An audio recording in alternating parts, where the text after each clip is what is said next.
never existed.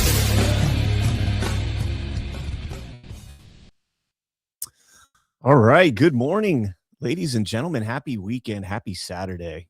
Here we are. What a week it's been, too, right? This was a great week. Great 2 weeks. It's exciting. A lot of things happened this week. Again, I think I said this last week, maybe the week before, that there are decades when weeks happen and there are weeks when decades happen. And this felt like at least the last 5 years happening in 1 week. So much that happened, man. I brought this out today. The Venom bat, the CannCon bat right there. This is made for me. Pretty badass piece of equipment right here from one of our sponsors, Viper bats, Venom bats, Viper bats. Pretty badass. Taking the bat to the deep state, to the election machines. The election machines are the mechanism by which the deep state maintains their grip on us, keeps their boot on our neck. And they got their asses kicked this week, and they're melting down over it. I am going to do a show today. I might even make it a continuation of this show, where at the end of it, we go through the report that led to all of this. And, I don't know if you guys watched Why We Vote last night, but there's been some developments in this story. And it's excellent to see this finally come to fruition. Somebody on X shared a video. Here, you know what? Let me play this video. We'll set the tone right here. Let me get this pulled up and we'll play this video. And this was me over. I can't tell you. Whoa, froze up here. A lot of tabs open today, guys. A lot of tabs open today. I cannot tell you, to be honest with you, when this video was made. I could probably look it up and find it, but I'm not that worried about it. But this was a video, a clip. I don't even know how they got this clip from it's got to be more than 3 years ago.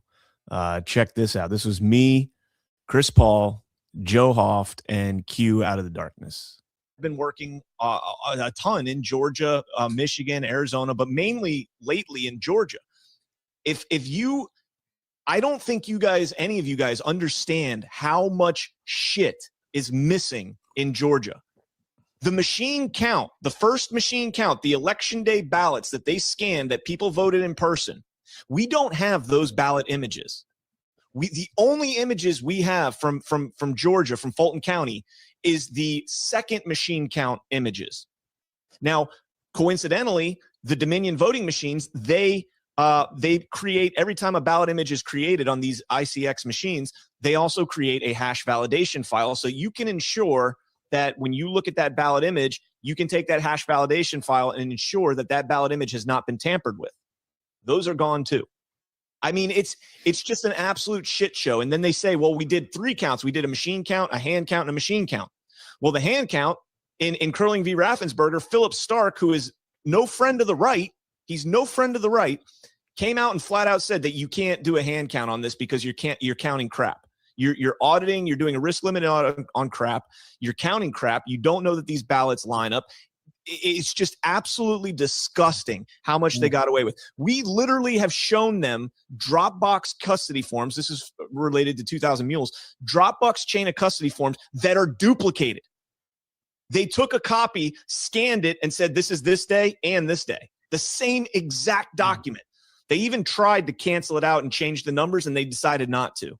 And they went back. We have poll tapes, like an overwhelming majority. We're talking like 80-90% of the poll tapes. Nobody signed them. Nobody. By the way, there it is right there, right? 3 years ago when I was talking about this and it comes out as breaking news. No, that wasn't breaking news, guys. That's over 3 years old. It's just allowed to break now. It's allowed to break now. We're allowed to talk about this. Nobody signed them as witnesses. None of the poll managers, the poll workers, nobody signed the tape. That is a document. That is a chain of custody document. And they wouldn't put their names on it. Did anybody ask them why? Did anybody ask any of these poll workers why they wouldn't put their names on it? it's so insane. And then we get this report from CISA, the Cyber and Security Infrastructure, whatever it is, agency, Chris Krebs and safest election ever, that bullshit that he fed us early on.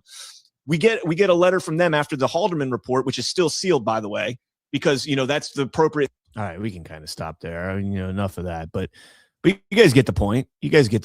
It's remarkable that now that stuff is allowed to come out. It's allowed to come out, and it's coming out as breaking, exclusive, never before seen, and all the catchphrases.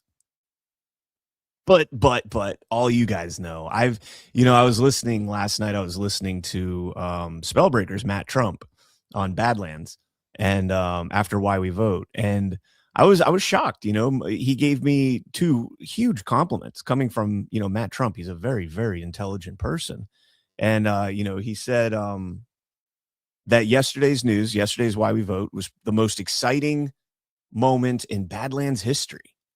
I mean, that's a big thing for him to say.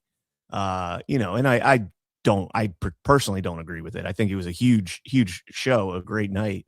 But I think there's been some pretty incredible moments with Badlands. But what's the other thing he said? Oh, that me and Behizzy were the first people he stumbled upon in this podcast sphere, and this is what we were talking about, is all of this right here. Never quit, guys. We were relentless, and the only regret I have is in that clip. Now, back then I worked a lot more, like I was doing FOIA requests, I was going through documents and all that stuff. So, I use the term we kind of loosely. All credit in this goes to, Kevin Moncla, Joe Rossi, Garland Favorito, Holly Kessler, Melissa White, some names that I don't even know, Bob Covert. There's just some incredible people. Rochelle gets credit as well. Just amazing people that have been working on this. David Cross, can't forget about David Cross. And these guys should be heroes, man. Like they are heroes. And I'm just so glad to see all this coming out. So we're going to talk a lot more about this either later this show or maybe another show today. Might do it tomorrow. I haven't decided yet. But it's going to be a long show because we're going to read the entire document that got this whole thing kicked off. So, all right, let's go ahead and jump into the news from this past week, and it was a very eventful week. First up, we got a new and hold your horses. I don't freak out yet, but we've got a new Fed chair. Kevin Warsh is being announced as the nomination for the chairman of the Board of Governors of the Federal Reserve. And I'm not going to go through his whole history here. The guy's got a lot of ties to interesting groups. His dad apparently was the World Jewish Congress president, former leader. I don't know what the official role title is for that, but he's part of the Bilderberg, or was part of Bilderberg. The thing is when you're dealing with this type of position where it's a very niche position and there's a very exclusive group that knows about this, we don't have, and I was saying this yesterday with Chris Paul, we don't have the parallel infrastructure, I don't think, to line up with this. Like we have parallel infrastructure for a lot in this country. We have it for, we have alternatives to PayPal. We have alternatives to the woke companies that are out there, and America First labeled businesses and whatnot. But we don't really have the infrastructure in the banking system, in the financial system, not yet at least. And that's something that we really need to start working on. And I'm not saying one way or the other whether this guy's bad or not. We'll get into the Epstein stuff here in a second, because it's coincidental that he pops up in Epstein. Whether or not it's true or not, who knows? But we just don't have those systems in place yet. We have parallel elections. Yes, we do. We have parallel elections. It might get to the time, and to be honest, the parallel elections were started by the Democrats, right? We have shadow governments. that they instituted publicly. I'm not talking about the shadow cabal and, you know, the hidden cabal of the 2020 election, whatever Time Magazine article. I'm talking like legit, like they came out there and that former congressman from North Carolina before he left, I can't remember his name, but stood on the House floor and was like, hey, we're going to have a shadow Secretary of State and a shadow Department of Defense Secretary and a shadow HUD and shadow this and that, shadow president, shadow vice president. It's not how it works, dude. We don't have that in the United States. I mean, if you want to go there, we can go there.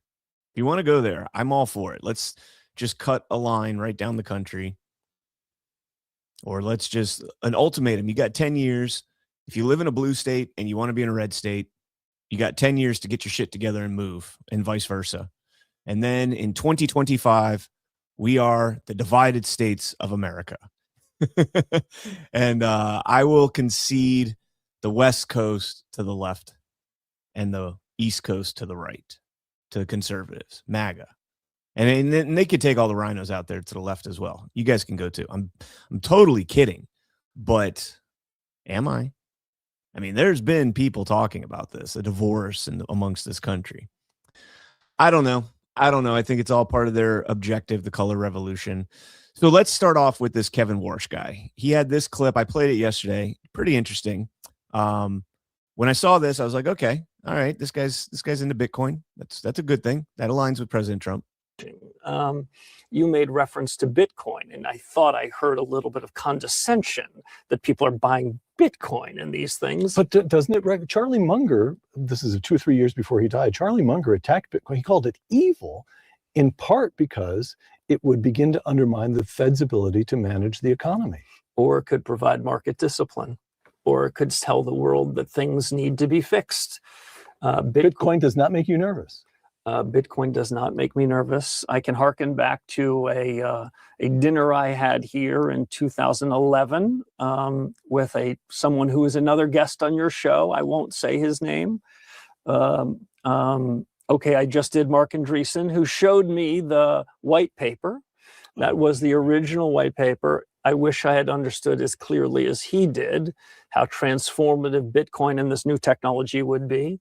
Bitcoin doesn't trouble me. I think of it as an important asset that can help inform policymakers when they're doing things right and wrong. It is not a substitute to the dollar. I think it can often be a very good policeman for policy. And if I were to speak more broadly to what did Charlie Munger and others perhaps have in mind, there is a proliferation of securities that go under all sorts of names. Many, if not most of them, are not worth what there might be being traded for. So what did Charlie say, and maybe his pal Warren say? There's the innovators, the imitators, and the incompetents. They're real innovators that are happening in and around that new technology.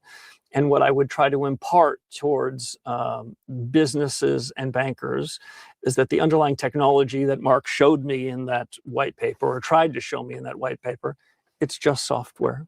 It's just the newest, coolest software that will provide us an ability to do things that we could never have done before. Can the software be used for good and evil? Yes, both, like all software. Right. So I don't cast aspersions like that. If there's a final point, it's these technologies are being built here. I don't just mean on Stanford campus. I believe in the United States.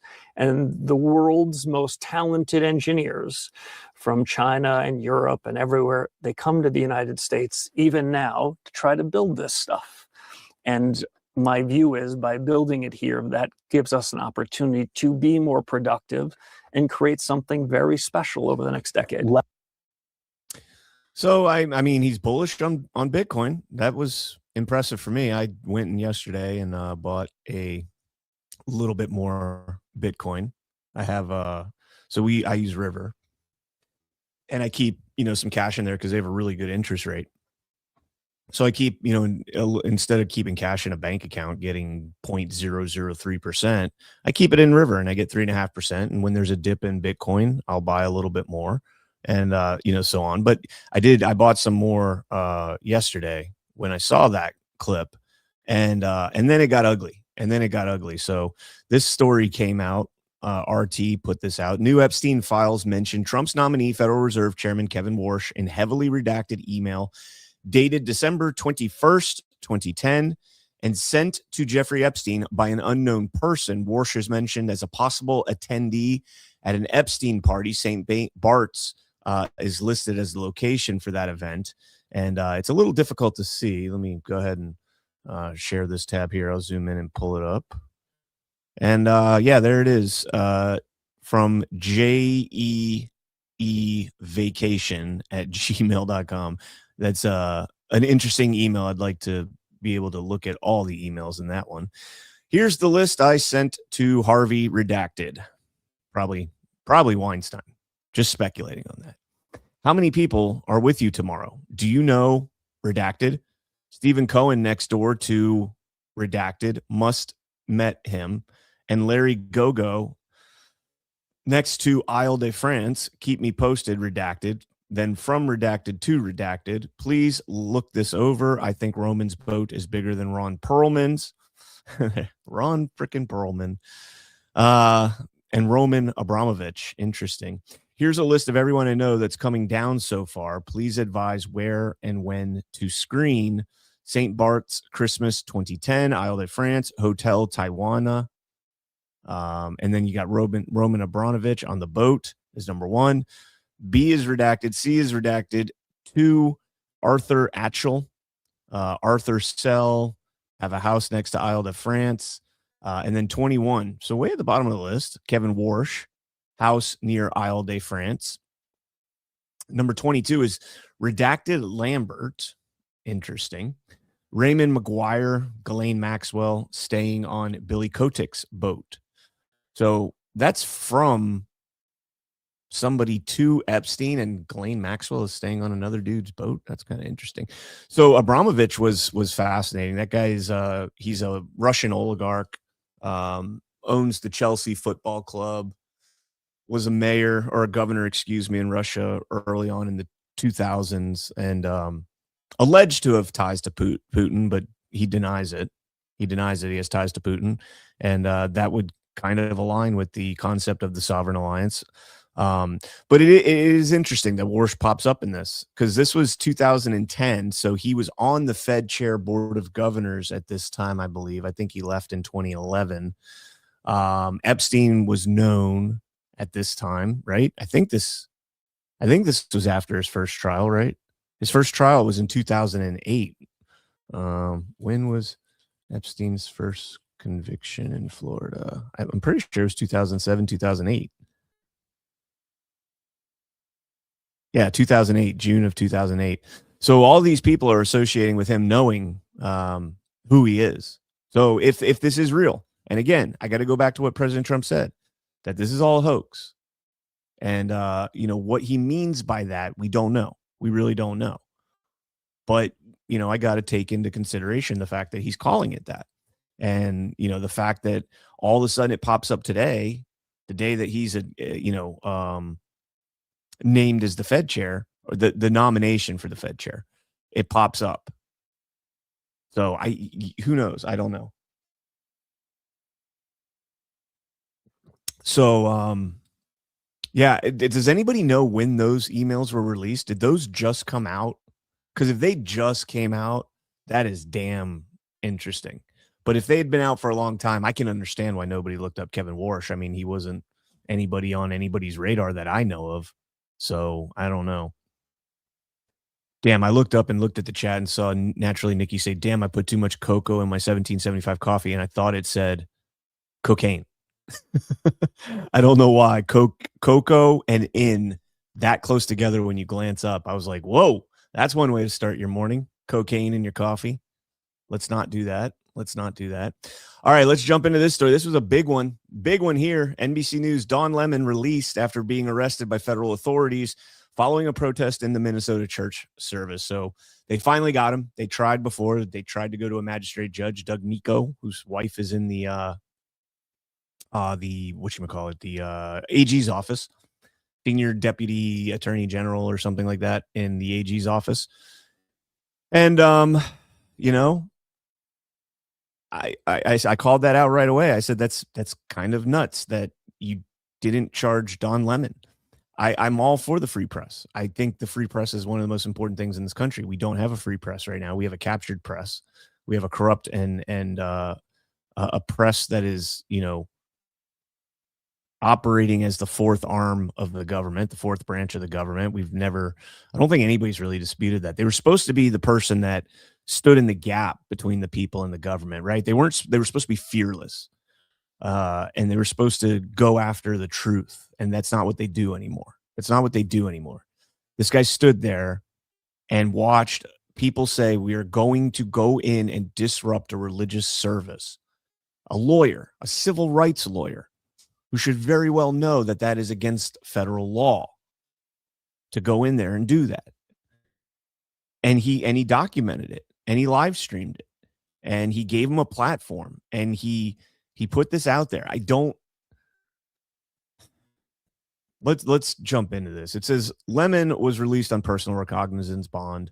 Quote, he said, "The First Amendment of the Constitution protects that work for me and for countless other journalists. I will not be silenced." No, it doesn't. No, it doesn't. You were not going there to cover a story. You were not going there. You were going there to cite that there was no news value to that. Now, look, I'm not the arbiter of what is newsworthy and what's not newsworthy. But you can't, he was putting in his own words that we're deliberately making this a white protest. We're using a lot of white people, MAGA looking people, to deceive these people. We're going to go in there and we're going to disrupt it. It's a secret clandestine operation. And then he goes, he's in private property, right? And even if you're documenting as a journalist, you have to understand that once you are not welcome somewhere, especially private property, you got to leave. I can't trespass and be like, hey, I'm a journalist. It doesn't work. It doesn't work. That prevents the government from prosecuting you for acts against the government. This is acts against people's civil rights. You don't have that same protection. And, I point to, I'll get to this point here in a minute. Don Lemon's LAO area lawyer. He has an LA area lawyer because, of course, he does millions of dollars. But he's independent now. He's independent. Marilyn Bednarski said in court that he plans to plead not guilty. Oh, I hope he does. I hope he pleads not guilty. Because once you plead not guilty and you go to trial and you're found guilty, you don't get that slap on the wrist anymore. The plea deal is where you get the time served, probation, 2 months in prison, house arrest, those kinds of things, right? If he takes this the whole way, he could be facing, I think, 5-10 years.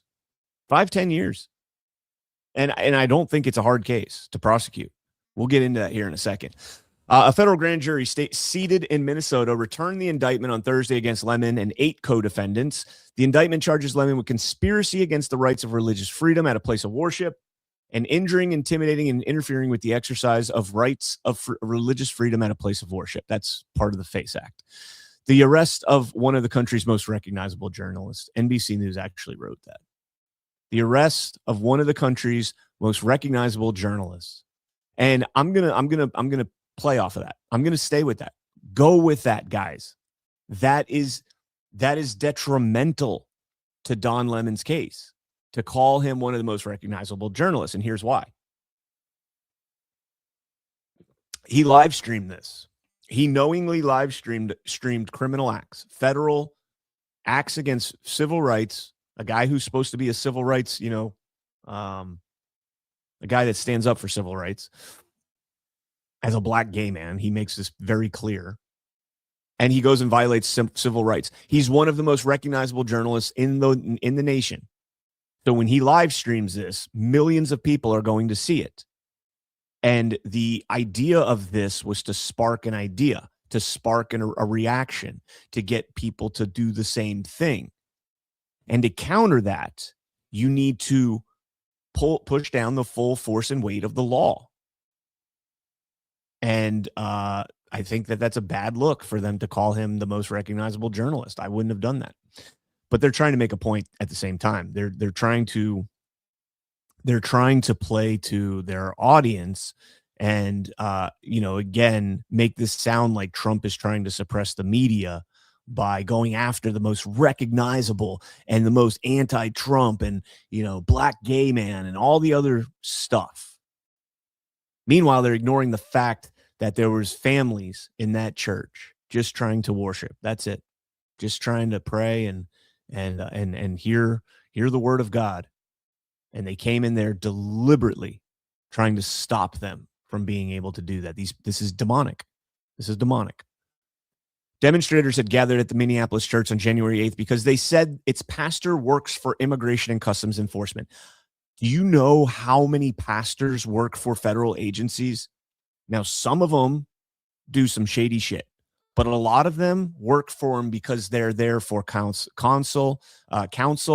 They're there to console people when they have shootings, or if they have, people that have psychological issues. Sometimes they need a spiritual leader, so they have them on commission to talk to these people. They talk to prisoners. This isn't like, it's not like he was working for ICE, putting on a body armor and going out there in the town and arresting people. He is a religious leader. He is offering spiritual guidance to people, counsel. Okay. So this is absurd if we're going to get to that point where we're even attacking the people that are in support of people. And when they're hired as, as contractors for this, they're not just there for ICE. They help the detainees as well. They're available for the detainees. Miss Watley says, Brian, why do you think Ryan Macias is coming up in Georgia and Arizona? He's who you call when you need more ballots, in my opinion. Looks like a Rico to me. Yes, elections group is going to be in some trouble in this. Yes. Frog Monkey says, CannCon worked in TV in New York City. Legal department always instructed, once you are asked to leave, got to go. If not asked, you can keep shooting. You can shoot from public sidewalk until the cows come home. Yes, correct. Now, to be fair, I don't know if they were asked to leave. I'm pretty sure they were. I'd have to go back and review that footage. The indictment alleges Lemon attended a briefing by protesters ahead of the event, and that he only openly characterized the upcoming protest as one involving civil disobedience. Prosecutors said he kept the church location a secret until his live coverage. He did attend a briefing by the protesters, and he documented like an idiot. Jump down here, and it says the federal government cited the Freedom of Access to Clinic Entrance Act to justify the arrest. It prohibits the use of force or intimidation for anyone trying to access a reproductive service clinic, but also contains a provision that covers houses of worship. We'll talk about that for a second. So yes, the FACE Act is typically thought of, and President Trump pardoned a bunch of people for violating this. It's typically thought of as abortion clinics and things like that, but it does apply to churches, and you can't stop that. So it's kind of like a yin yang right there, a tit for tat. They get the clinics, we get the churches. And I mean, I don't know. I think private property should be, you should be banned from entering private property. I think that should supersede everything else in this idea, but so be it. The Committee to Protect Journalists condemned Don Lemon's arrest, saying, quote, the arrest of journalist Don Lemon in connection with his reporting on a protest in Minneapolis should alarm all Americans, says Catherine Jacobson, who works on the organization's U.S. efforts. Instead of prioritizing accountability in the killings of 2 American citizens, the Trump administration is devoting its resources to arresting journalists. Well, neither of the people involved in those ICE shootings have civil rights anymore because they're dead, for one. For two, the DOJ can walk and chew bubblegum, right? There are more than 3 prosecutors in the Department of Justice. This is going to be shocking for the Committee to Protect Journalists that the DOJ can focus on numerous things at once. In fact, I would say they probably have close to 10, 20,000 open cases right now in the Department of Justice. Shocking. I know. Drop everything you're doing all across America and focus on those 2 shootings is what the Committee to Protect Journalists really wants people to do. Where was the committees, these journalistic protection committees, where were they on January 6th? When, guys like Bobby Powell, JD Rivera, when Steve Baker, where were they on January 6th when those journalists were getting arrested days later, weeks later? But, where were they on that day? Where were they condemning, arresting those people?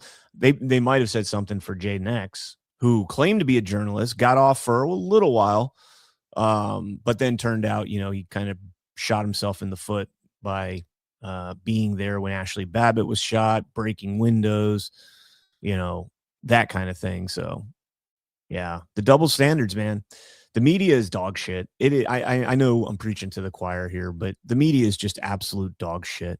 It's so bad. And, if that clip I played in the beginning there doesn't set the tone for how bad the media is. I played a John Carl clip yesterday when I was on InfoWars talking about this and how bad it's getting. But it's probably been this way all along. We just didn't have as polarizing issues as January 6th and the 2020 election. And, now with social media and the alternative press, the independent media kind of rising up, we're starting to see more and more the glaring shortcomings, the authoritative voices acting as nothing more than a mouthpiece for the government.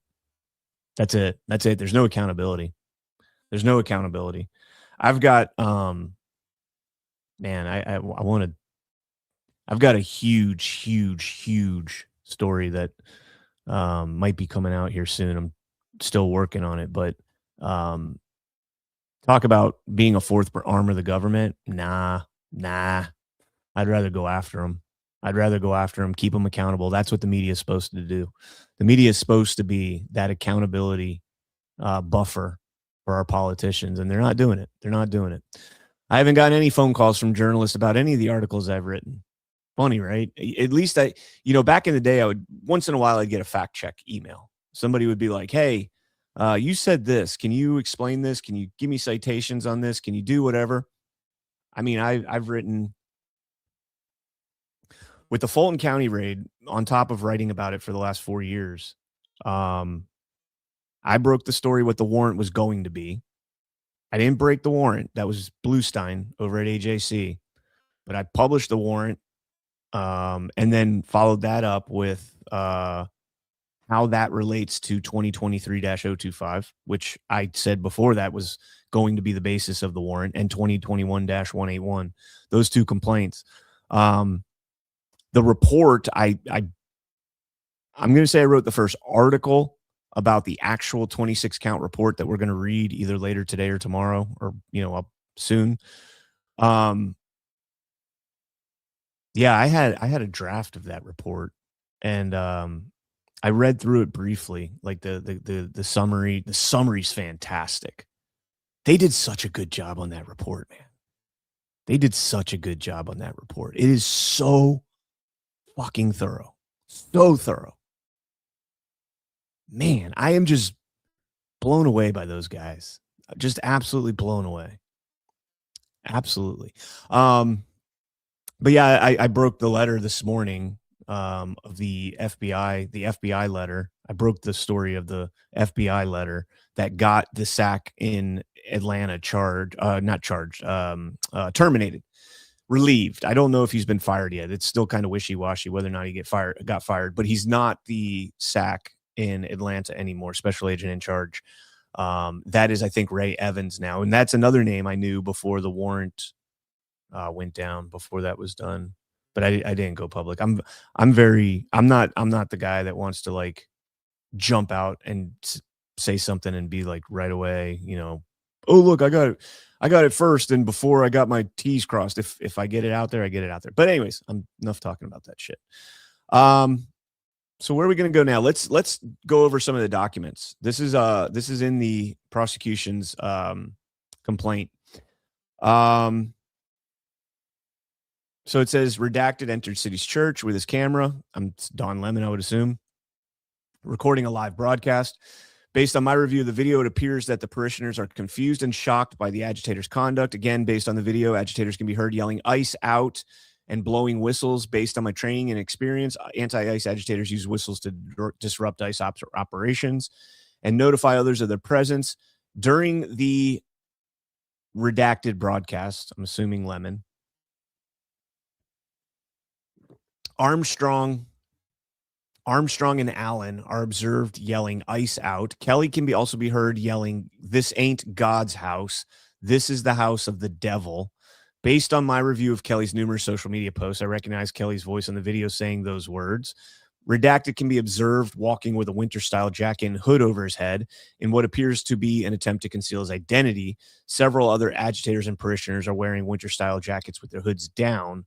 During this live stream, Redacted explained that the Operation Pull-Up learned that one of the pastors for the city's church, pull-up is funny because they got to be shitting their pants now. They're going to need pull-ups. That's funny. Operation Pull-Up learned that one of the pastors for City Church is a member of ICE. During his broadcast, Redacted tells his viewers that he's there chronicling and reporting. We're not a part of the activists. We're here just reporting on them. Redacted is observed engaged in agitator chants, yelling and raising his hands. Redacted stated, "I'm looking at a young man who's in the corner. He's frightened. He's scared. He's crying. People are leaving church. An unknown male parishioner was observed yelling to the agitators to tell them to get out." So there's the get out command. Redacted acknowledged that the unknown male parishioner is yelling this. Redacted stated, quote, "I don't think they know what to do. I'm sure they probably called the local authorities right now. People are just really angry and upset, and members of the church are trying to get them to calm down." Redacted followed with, quote, "But this is the beginning of what's going to happen here. When you violate people's due process, when you pull people off the street and start dragging them and hurting them and not abiding by the Constitution, when you start doing all of that, people get upset and angry. Pot, meat, fucking kettle." That's a statement that'll get him in some trouble. Live streaming to his millions of followers saying that this is what's going on here. Continue to do it as long as people's rights are quote unquote being violated. Redacted goes on to suggest that according to the Constitution, there are no limitations to protesters on where and when they can exercise their constitutional rights. I mean, that is such a retarded statement to make. Such a stupid statement to make. And again, I use the term retarded in the sense that he is capable of more. To retard something is to stop its capability, stop something from reaching its full potential. Don Lemon is retarding himself. He is retarded. That's the whole point of it, is to disrupt. And that's what they're doing. And that's what I believe. While at the church. And so when you compare this to the J6 protests, right? J6 was in the People's Congress. That building, the Capitol, is the People's Capitol. That is public property. That is not private property.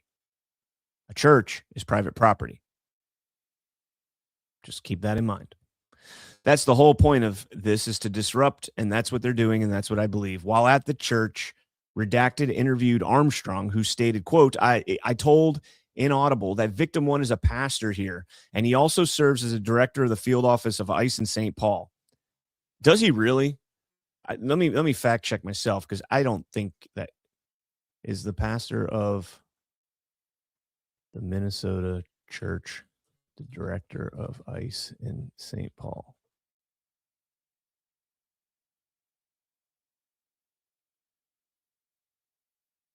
Oh, it says he's alleged to be the acting field director.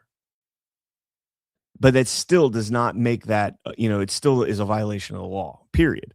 But let's see. It says activist, civil rights attorney, and protest organizers have publicly linked Eastwood's dual roles, calling it a conflict of interest. It's not a conflict of interest.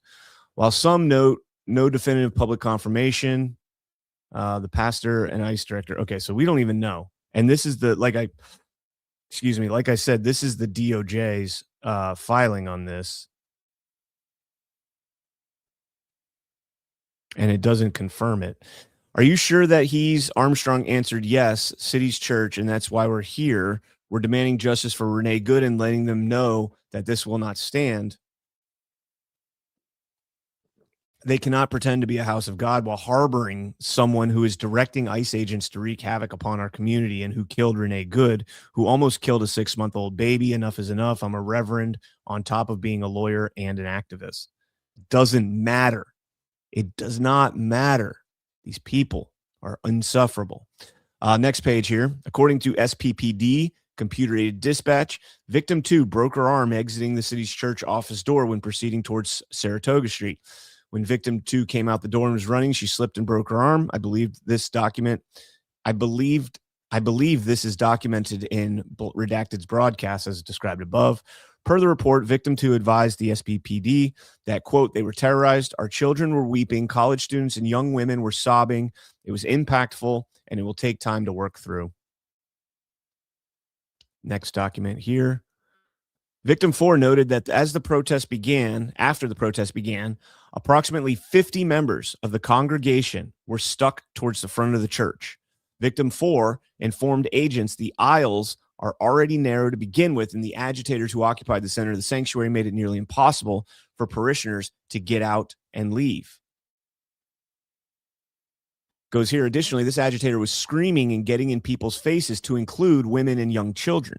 This agitator continued to scream in the faces of young children while they were crying. And then this one's probably the craziest one.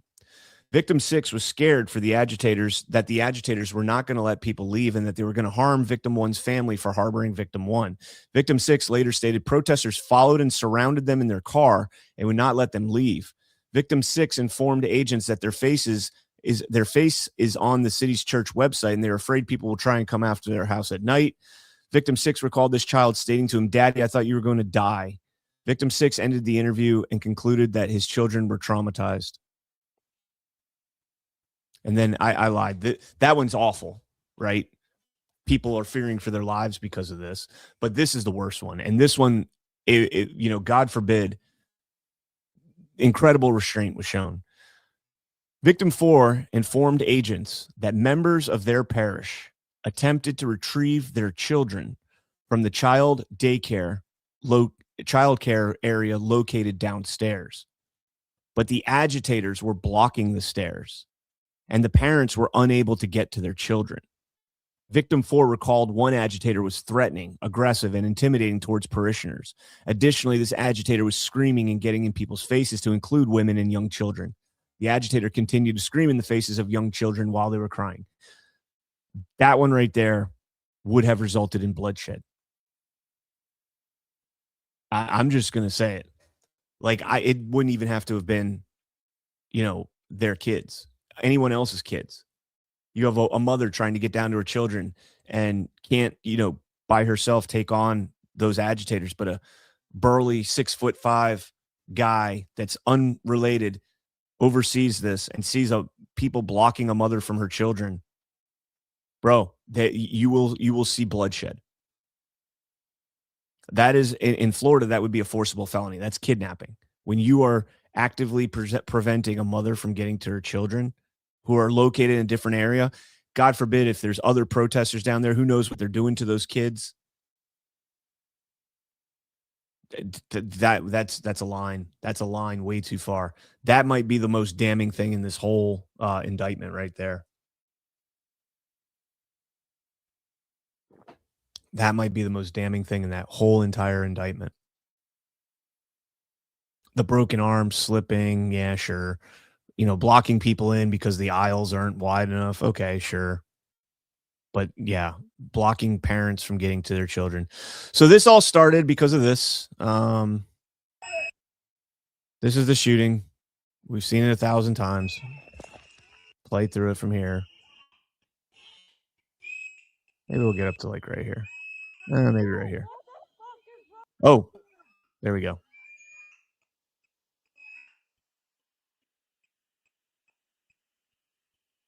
Tries to interfere with police, trying to protect this woman from police. People, what the fuck is wrong with you? Honestly. That guy sees the gun, grabs the gun.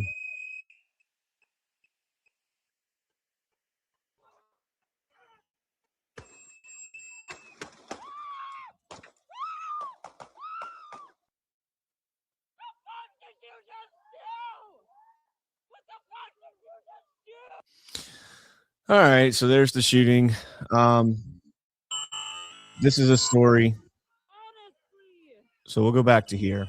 So the story is, and I haven't seen any official reports or anything yet. This is just what's being reported. We called this right away on Badlands Daily. I think it was me and Gordon. Might have been me and Zach. I think it actually might have been me and Zach. But I think this gun discharged. So this guy in the gray jacket right here grabs the gun, walks away, and then it looks like it shoots the ground right there. Right there.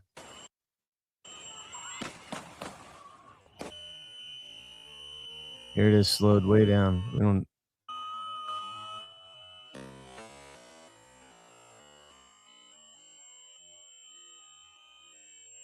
And I think you even see right here, just to the left of this black hat, I think you actually see the impact of the round. Right, but right there. Boom. Boom, right there. Boom, right there. I don't know. It's difficult.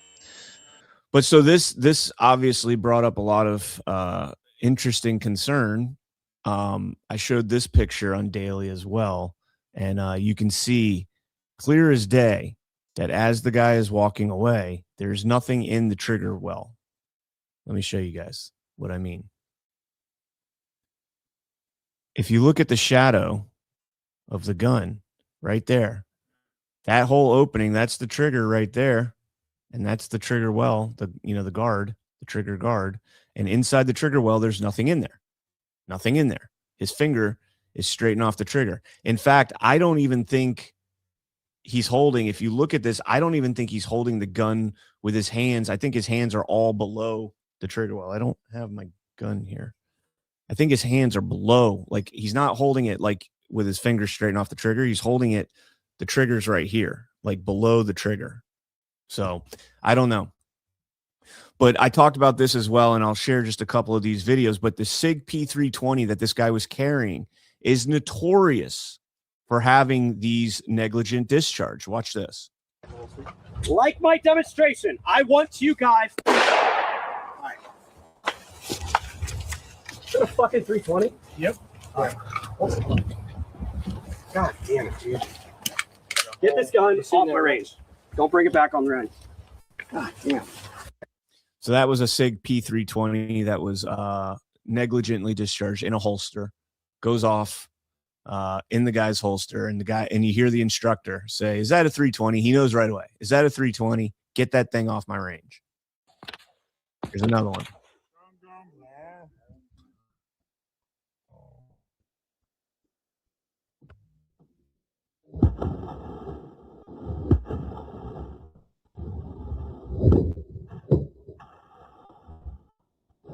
Goes off in the holster.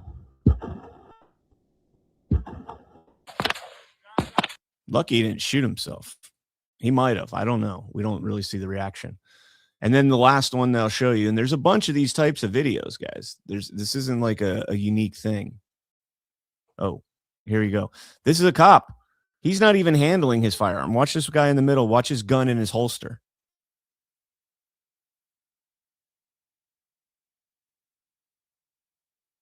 Did you see it? He's not even touching his gun.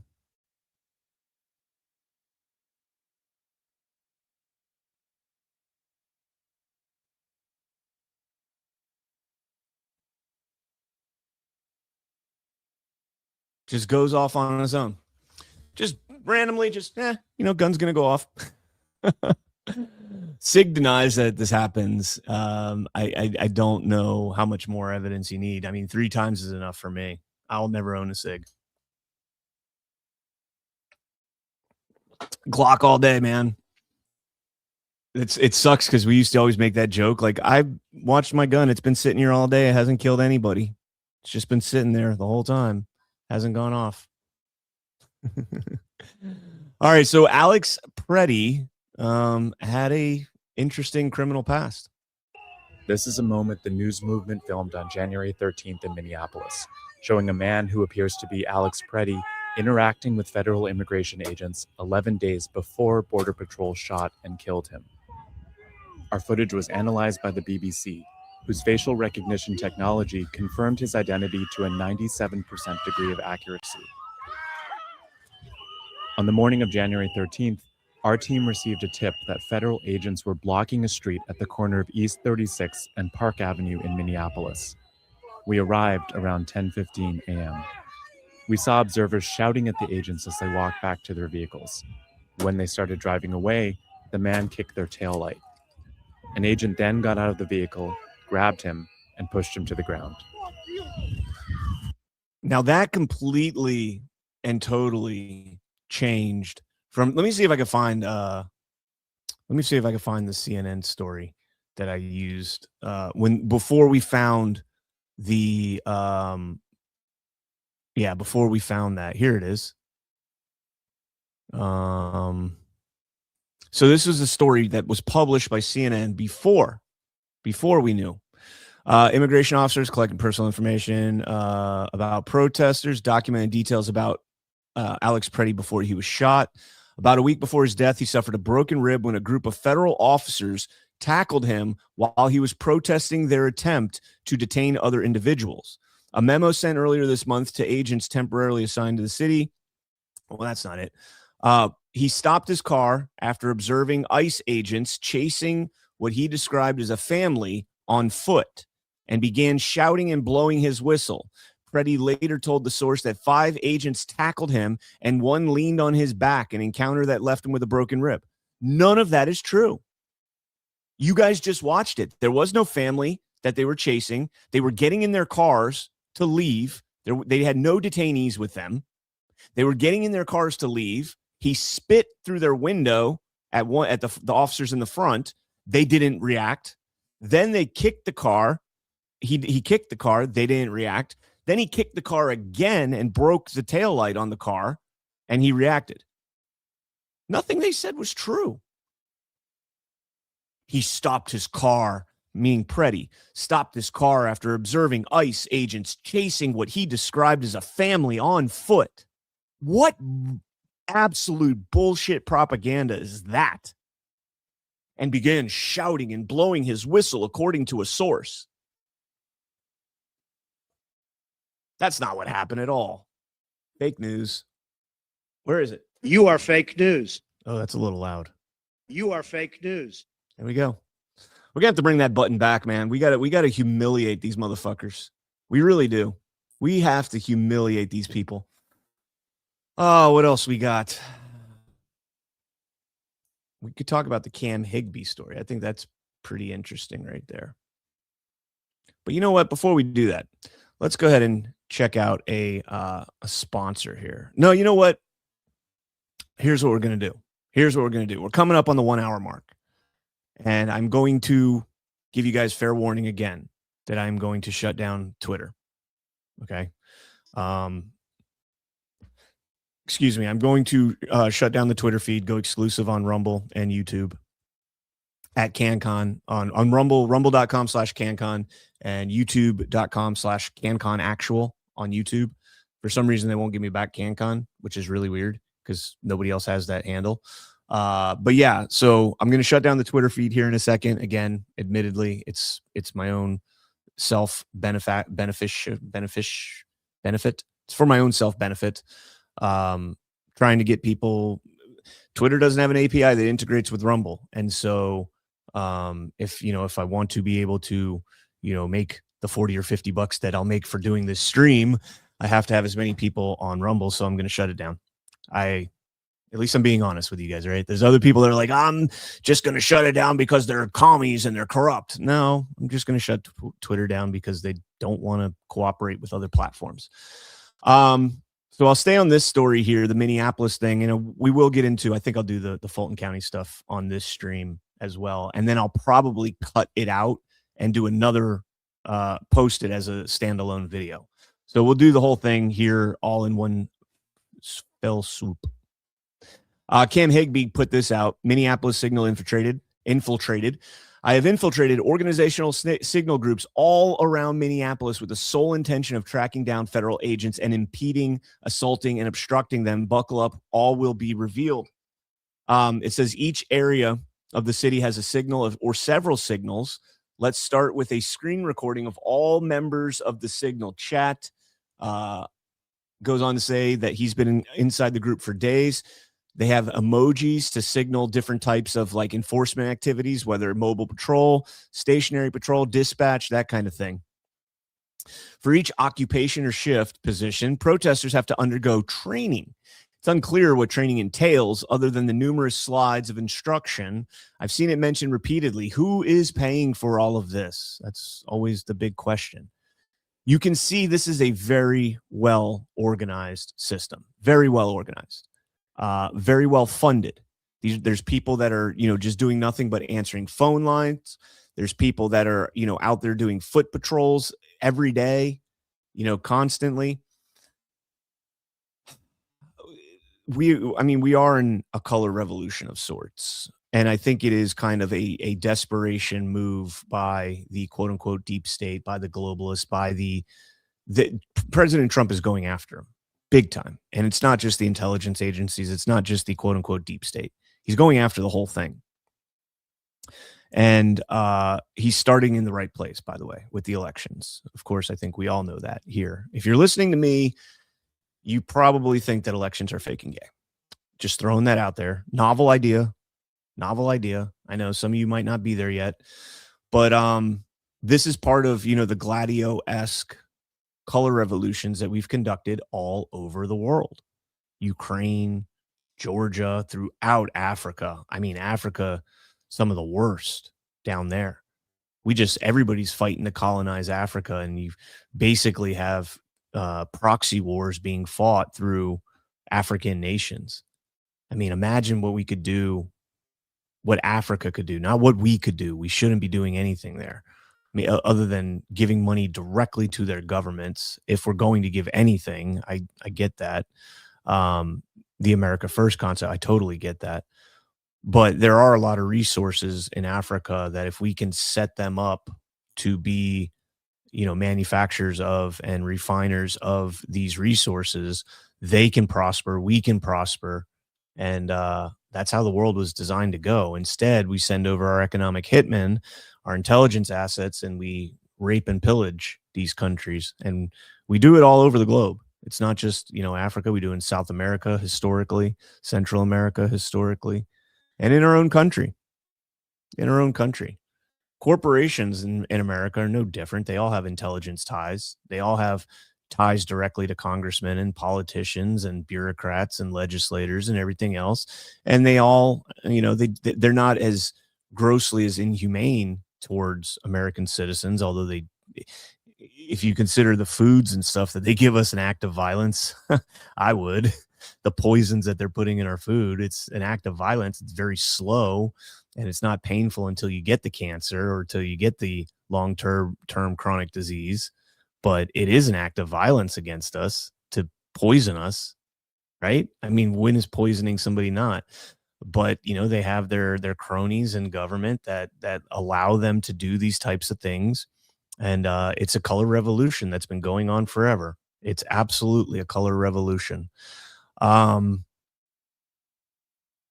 thought this was interesting. Amanda Noel Kohler is one of the admins in the Minnesota ICE Signal chat group. Believes property damage is not violence. So you should be able to damage somebody's property without getting fucked up for it. Yeah, try that. Also worked for Tim Walz as a campaign strategist. Now, I'm going to kind of call an audible here, and I'm going to go to a clip that I have for a little bit later. And let me move this around. I'm going to put that there, and I'm going to put this here. So Tom Homan addressed the kind of color revolution idea at his press conference 2 days ago. Well, first of all, about the organization and the. All right, you know what? We're at the 1 hour mark. I apologize to the listeners on Twitter, but I'm going to shut Twitter down. You guys can go to rumble.com/CannCon to listen or download the Rumble app.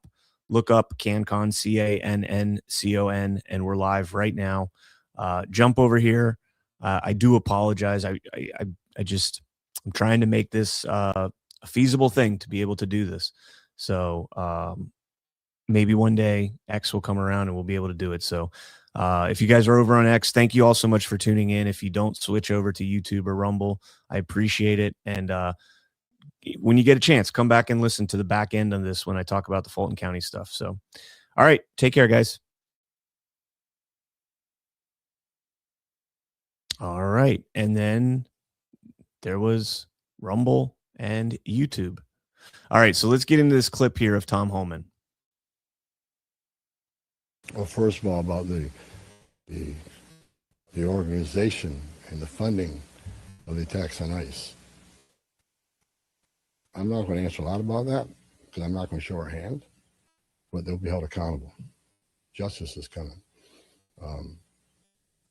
Again, we got to all remember why the questions we've seen and why we're here. What started this? 4 years of an open border, where millions of people are in this country unvetted. Remember, let's not forget, for 4 years we were told the border is secure. 4 years we were told the border is secure, and we all knew it wasn't. And I want this to be a positive thing we're doing here today. I also want to remember the politicians are continually attacking us. Where were they the last 4 years? When the number of women and children sex trafficking went all-time high? Where were they when a quarter? All right, so I'm not a big fan of the whataboutism, but he's spot on. You know, he is right that, you know, this is nothing new. Holman was there under Obama. We all know this. He got the presidential some award. I don't think it was the Medal of Freedom, but some sort of an award. He's been there the whole time. This is nothing new. But now it's Donald Trump doing it. And it's Donald Trump taking an axe to the deep state. It's Donald Trump making USAID funding go directly to countries rather than to the NGOs that are laundering that money back into the United States and into their separate NGOs, their election NGOs, their civil rights NGOs, and getting fat paychecks, buying large mansions, you know, those kinds of things. You get that, buying large mansions. Y'all get that, right? So I'm not a big fan of the whataboutism, but I get it. But Donald Trump is doing the work. He is doing the work. He is cutting the funding, and you are seeing them do everything in their power to run psychological operations against the people, to make them think that this is now the norm, to make them think that they have to get involved, to make them think that go along to get along. This is the, you know, the peer group, that the peer pressure to do this because everybody's doing it. If you're not doing it, you're a shameful human being. Push back. I know you guys all know, but you got to resist this. This has been something we've been doing for years in this country. In fact, the only time we weren't doing it are the last 4 years, when we let every single person that wanted to come in walk right into the country without any real thorough vetting of who they are. And so now you gotta put on your big boy pants and you got to do the work. You got to do the nitty gritty work. And they realize that, and they're trying to stop it. There's going to be a massive, hopefully, there's going to be a massive swing in the demographics of this country, and the makeup of those demographics. Excuse me, not the makeup, the distribution, rather. These people are deliberately moved into these sanctuary cities so that they can maintain their strongholds in California and Illinois, Minnesota, New York. You know, they deliberately do this to keep their numbers up so that they don't need the numbers necessarily to win elections. Elections are fake. They want to make sure that they get the most bang for their buck out of their elections. Kind of like when I kicked people off of Twitter and brought them over to Rumble. Look at me. I'm a human trafficker. I'm a cyber human trafficker. I just trafficked a bunch of humans from Twitter to Rumble. Arrest me for cyber human trafficking. But that's pretty much what they're doing. They're taking people and moving them from one place to another to benefit themselves. They don't say that publicly. I say it publicly. I shut down Twitter because the more people that are watching on Rumble, when I do promotions, the more benefits you get. or that I specifically get. I'm not hiding that. I mean, I do this for a living, so it is what it is, right? All right. Speaking of those sponsors, let's go ahead and talk about one here. And this one's exciting. This one's exciting because you guys know me, and you guys know that I love my meats. Let me tell you about a Valentine's Day sponsor. And honestly, this is a no-brainer. Chicago Steak Company. Code HEART26. Look, you could fight for a reservation at some overpriced restaurant, sit there surrounded by strangers, rush through your meal, or you could stay at home. You could cook together and have a way better experience. There are USDA prime steaks, hand-selected, wet-aged up to 40 days, restaurant quality, delivered right to your door. Here's the deal. It's the last week for free Valentine's Day shipping. Orders of $199 or more by using code HEART26. That's spell out HEART 26. And you get $145 in free gifts. 2 Maryland crab cakes, 6 Italian chocolate pastries, and free shipping. So you've got the appetizer, you've got the main course, you've got dessert. Boom, you're done. Just visit mychicagosteak.com/heart26 and use promo code HEART26, HEART26. Link is down in the description below. All right. I'll tell you, I did, Christy and I did Thanksgiving a couple years ago now, or Valentine's Day, a couple years ago, and we just made surf and turf. We got some steaks and some lobster tails and threw them on the smoker, made a fire in the backyard, and it was a nice Valentine's Day. Very pleased with how that turned out. And so, yeah, there you go. Check them out. mychicagosteak.com/heart26. And let's get back into the show. This was a great, fantastic post that was shared. Whose post was this? This was on the Higbee post. There we go. And this is Eric Schwalm, who's a retired Green Beret Chief Warrant Officer 4. And let's read this. Let me zoom in if you guys like to read along. I know some of you guys do. As a former Special Forces warrant officer with multiple rotations running counterinsurgency ops, hunting insurgents and trying to separate them from sympathetic populations, I've seen organized resistance up close, from Anbar to Helmand. The pattern is familiar. Spotters, cutouts, dead drops, or modern equivalents. Discipline comms, role specialization, and a willingness to absorb casualties while bleeding the stronger force slowly. That's the interesting part right there. A willingness to absorb casualties. Okay. Alex Preddy, Renee Good. It's not like they told him go out there and get shot. They told them go out there and put yourself in a position where it's possible that you'll get shot. Now they probably left off the get shot part. Put yourself in a position where you make it extremely difficult and confrontational for Border Patrol, for ICE, for DHS, for any of them. And guys, I'm with you on the illegality, the unconstitutionality of these organizations, minus Border Patrol and ICE, specifically pertaining to our borders and illegal immigrants. DHS should not exist. Those two entities should be moved to another, maybe the military. But the willingness to absorb casualties while bleeding the stronger force slowly, meaning bleeding resources, bleeding finances, bleeding personnel. You know, I'm sure there's ICE agents that are like, I'm done with this shit. I can't do this anymore. And they resign. I'm sure it's happening. We might not be hearing about it. We might not be seeing it, but I guarantee you there are ICE agents that come back from these 12, 14-hour days of just getting peppered by trash, by all this stuff. And they're like, I can't do this anymore. And I don't blame them. But that's the goal. They also are bleeding morale. They are bleeding the perception of public support. Morale and public support, they go hand in hand. If the public is backing you and if the public is showing you appreciation for the work you're doing, cleaning up our streets of illegal immigrants, criminal illegal immigrants. Remember, Alex Preddy, that guy was convicted on domestic assault. Was he convicted or charged? I can't remember. He had a warrant out, or he was convicted. I think both, maybe. But either way, I mean, these are people that are, not just, the guy living next door that runs a grocery store and is trying to make a living selling, Hispanic groceries, Latin themed groceries. That's not the guys that they're rolling up. I mean, sure, it happens, but it's not their targets. But they bleed the moral support. What's unfolding in Minneapolis right now isn't a protest. It's low-level insurgency infrastructure built by people who've clearly studied the playbook. Signal groups at 1,000 members per zone, dedicated roles, mobile chasers, plate checkers, logging vehicle data into shared databases, 24/7 dispatch nodes, vectoring assets, salute-style report, which means size, activity, location, unit, time, equipment.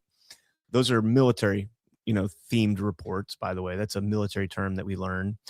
On suspected federal vehicles, daily chat rotations and time deletions to frustrate forensic recovery, vetting process for new joiners, mutual aid from sympathetic locals like teachers. Yes, there's a teacher section where they actually go in and make sure that they vet you as a teacher. You have to tell them your first and last name, where you teach, what you teach, so they can look you up and ensure that you are who you say you are.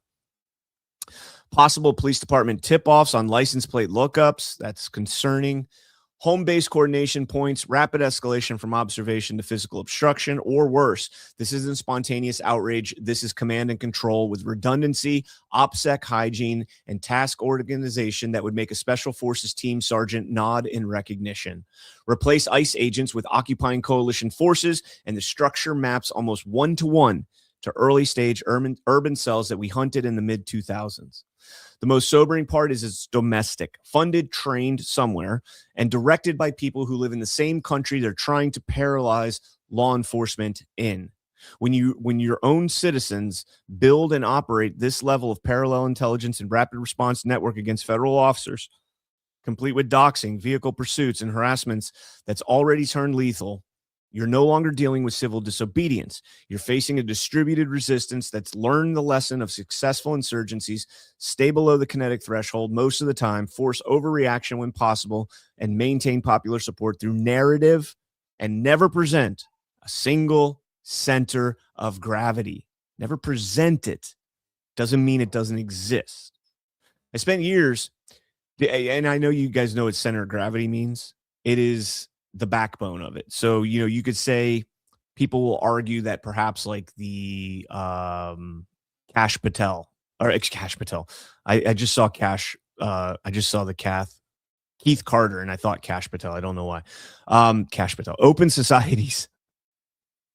And I'm also thinking about that FBI letter. That would, some will consider that a center of gravity. The organizations that fund this, in this case, are the centers of gravity. And there are different centers of gravity at different escalations, different levels of escalation.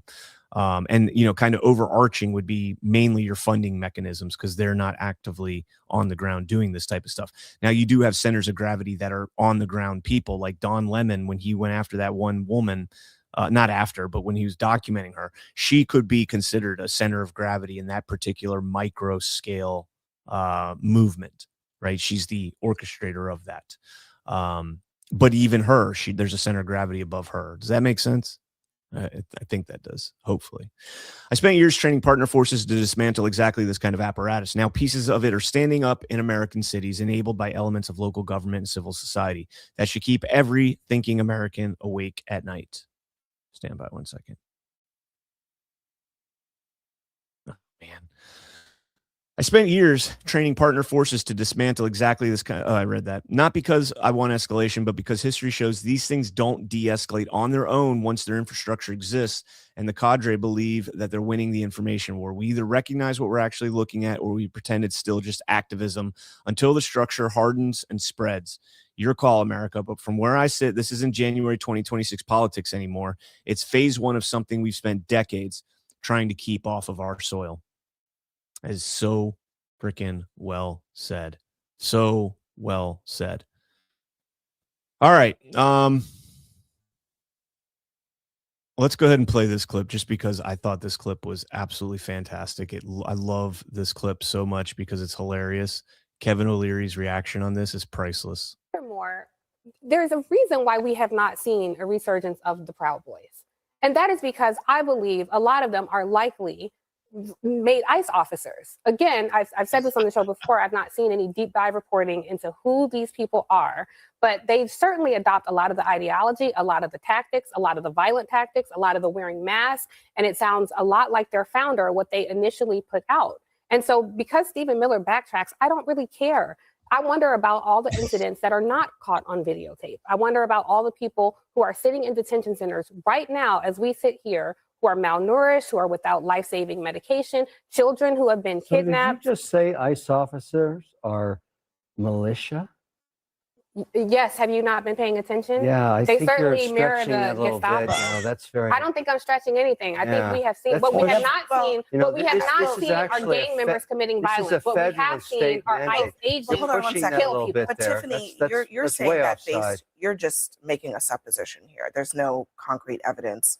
Of You got to be actual careful. Proud That's Boys members. that's way there was offside. some supports. There DHS. These was are men and women actually, serving the we government, have seen white supremacist tattoos risking their lives, on- serving the government, risking their and you're lives, calling they're them, taking lives, you're calling them Kevin. Proud Boy militia. You're- Did you say that? Well, I did not call there them has a been Proud some Boy reporting militia, that but Tom I think it's Homan coming- disgraceful You're that you're way sitting here. offside. The Tom Way Homan offside. coming I'm together, actually not, being but put I in think that there charge. are white supremacist tattoos on their White necks. We have seen- supremacist federal officers. Yeah, white supremacist Okay, that's federal officers. like, where are you going with this? Why would you say that? I'm going with my eyes, ears, and logic. There have been multiple ICE agents who have white supremacist Men and women tattoos All right. on working their for the necks. Let me- federal let me let government, Jim have a risking word. their Recording lives, and video. carrying out a mandate, and they're white supremacists? Yes, Hold on, and you're hold a on. member of a cult, so I Hold don't on. expect you to have Whoa, logic. Let Jim have a whoa, word. Go ahead, whoa, Jim. whoa, whoa. I think the generalizations here are a bit of an over. Yeah, and That being let's not said, make that- personal attacks. All right, so I'm asking Grok. Let's see. Let's fact check this. There are documented cases of federal agents under ICE displaying tattoos that have been associated with white supremacists. Let's see if we can get some examples. Do we have pictures or are we just making accusations? Let's see. Here's one from the Boston Globe. Let's see what we got here.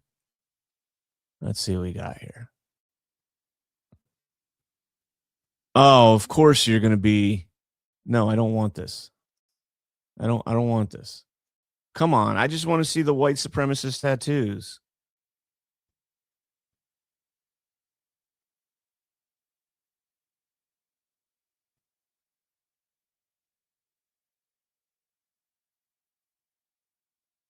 Jacob Chansley, is he with ICE now?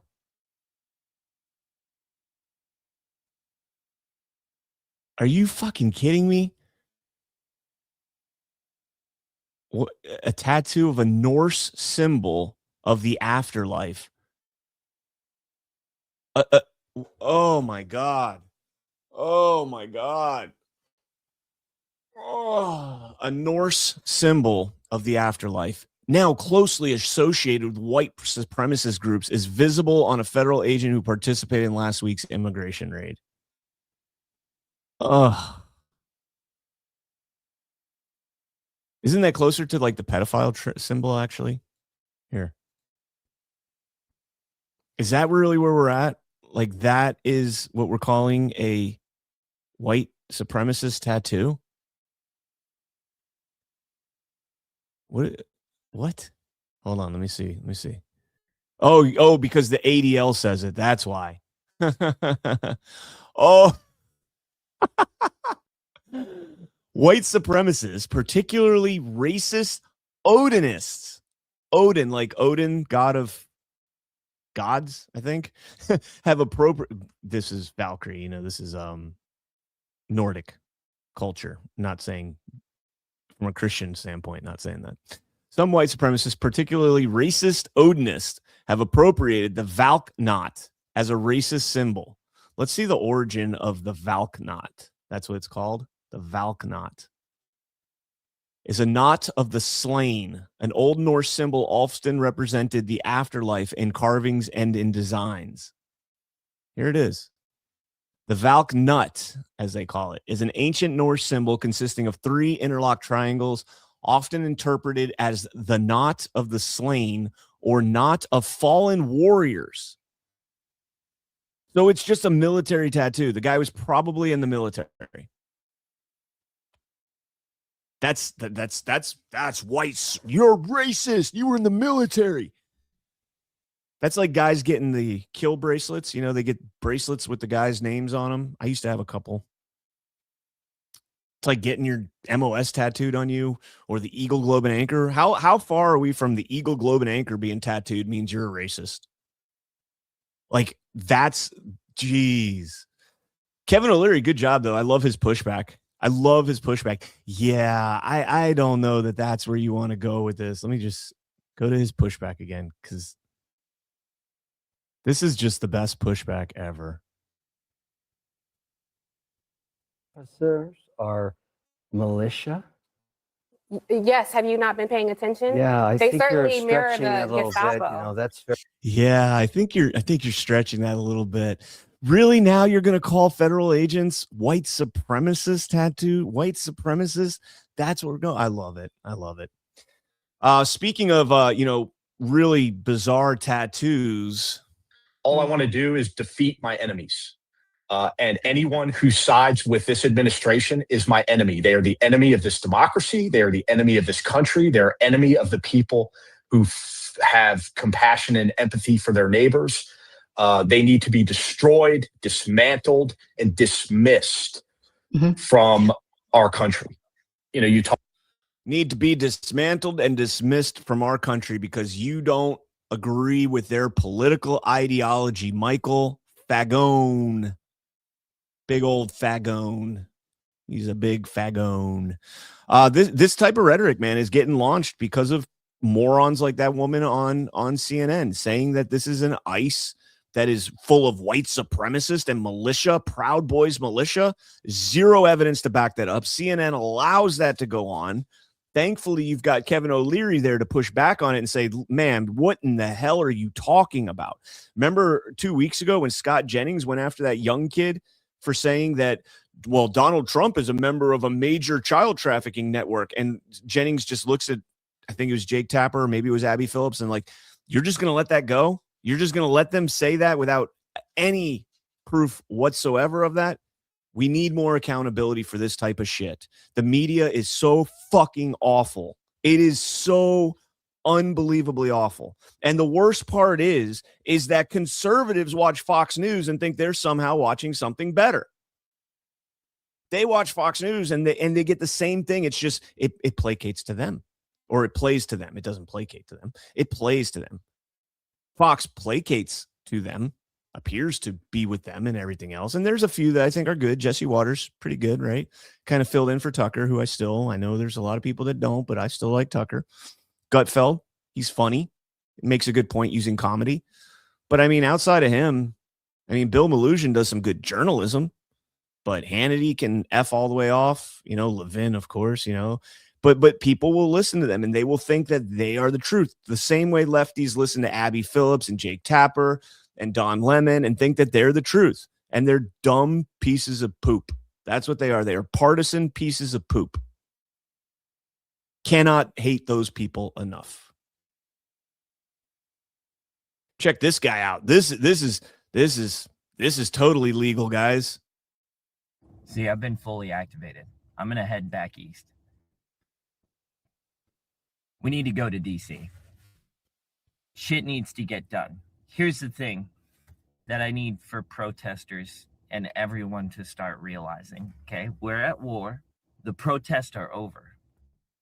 There's no more protesting. This is combat now. So when I come onto the field, I'm not screaming at people that are going to assault me or pepper spray me. Like, no, this is combat. I'm going to engage them in combat. Motherfucker, have you ever seen combat? Have you ever seen combat? I would love to interview this guy. Because we have shit that needs to be done. This is how we get shit done. Okay? We're not protesting anymore. We're fighting. You understand? Like, I need for you to stop with the signs, and I need for you to get shields and swords of the pew pew kind. Like, I need for you to wake the fuck up. We're at war. It's wartime. It's time to go to war. You know how your military father or your military friends were always telling you freedom isn't free? Like, you're about to find out. Like, you're about to get it. So figure it fucking out. Stop protesting. It's fight time. Yeah, he's right. Freedom is not free. You can't just walk across the border, come into this country, and it's all free. And not only is it all free, you're getting paid for it. This is a soy boy little retard who is probably, I'm going to bet, probably never even served in the military, nonetheless actually saw combat. Calling other people, and I don't know what kind of following this guy has. I have no idea. But calling these people to arms against American citizens, again, I don't know if he's ever seen combat. If he has, then I can't say that this guy has no idea what the hell he's talking about or what he's calling for. But what he's doing is totally illegal. So there's that too. This guy's even worse. And you guys have probably seen this guy, and this guy is hilarious. My name is Kyle. I'm Antifa, and there's so much rage in me that I've had to record this like 15 times trying to get the message out. They fucked up. Okay, go watch my other videos. Doesn't matter if you're not here and you're not caught up. You've missed the fucking fight. But if you are, it's time to suit up. Boots on the ground. Nicollet and fucking 26th. My house is 4 blocks away. Anywhere between Franklin and Nicollet and 26th and Nicollet. Show up, ready to go. Okay, not talking about peaceful protests anymore. We're not talking about having polite conversations anymore. I am talking specifically to my fucking followers. This is everything I have fucking talked about, and this is exactly what I said was going to happen. This is exactly what I said was going to fucking come when we didn't fucking go and march on fucking Whipple with guns.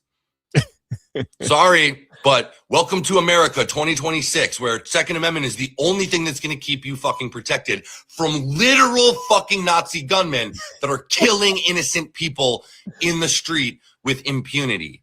This is not a fucking joke. There's nothing fun to chant about it. Get your fucking guns and stop these fucking people. Oh, so the guy names a specific location, names a weapon, names an action, names a date and time. Hundreds of thousands. I think he had not hundreds of thousands. I think he had 125,000 followers on Instagram. Literally inciting violence, right? Inciting a quote-unquote insurrection. And then the pussy runs. He runs. When the cops get on to him and they're like, oh, I'm wanted now and I'm on the run. It's like, bitch, this is what you wanted. This is what you wanted. You called for this. You said, get your guns and fight. And then as soon as the cops were like, all right, here we are. Hello. We used to do this in Afghanistan. When it got really boring over in Afghanistan, we had an interpreter that would walk with us on patrols. He would go out on patrols with us. And he would listen to ICOM, which is the enemy's kind of communications that were going on. And he'd pick up chatter like, hey, they said there's an LPOP ambush. They're setting up an ambush. The Marines are out. They know you're coming, all this kind of stuff. And so we would get back over the radio. Like they would be this guy, the Taliban, the drug lords. They weren't Taliban. The drug lords would be like, hey, the Marines are out. Let's fuck them up. Let's get them and blah, blah, blah, and blah, blah, blah. And we would tell our interpreter, hey, tell them to say when. We're going over here to this place. Tell them to meet us there. They would run. They're just like this guy. They don't want to fight. They don't actually want to fight. They want you to do the fighting for them. They want you to get out there and do the fighting, not you guys specifically, his followers. And so this is a direct incitement. Time, place, location, means, manner, all of that stuff is there. And then when he gets what he wants and they say, hey, fuck around and find out, he found out and he ran like a bitch. Like a bitch. And neither of these guys, and again, I can't speak for them. I don't know their personal experience, but I would be willing to bet that neither of these guys have ever seen combat before. Just throwing that out there. I was going to cover Bill Clinton egging it on because this is where it's all coming from. Over the course of a lifetime, we face only a few moments where the decisions we make and the actions we take will shape our history for years to come. This is one of them. If we give our freedoms away after 250 years, we might never get them back. It is up to all of us who believe in the promise of American democracy to stand up, speak out, and show that our nation still belongs to we the people of every other nation in this country, or in this world, except for Americans. Billions of dollars of fraud being uncovered, millions of people coming across the border, all that shit. I am so done on talking about this, but this is the color revolution. And so you got to talk about it. This would probably be the last segment of this story.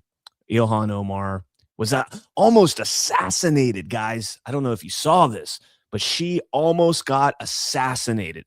If she was the Wicked Witch of the West, he would have been up there melting. ICE cannot be reformed. It cannot be rehabilitated. We must abolish ICE for good.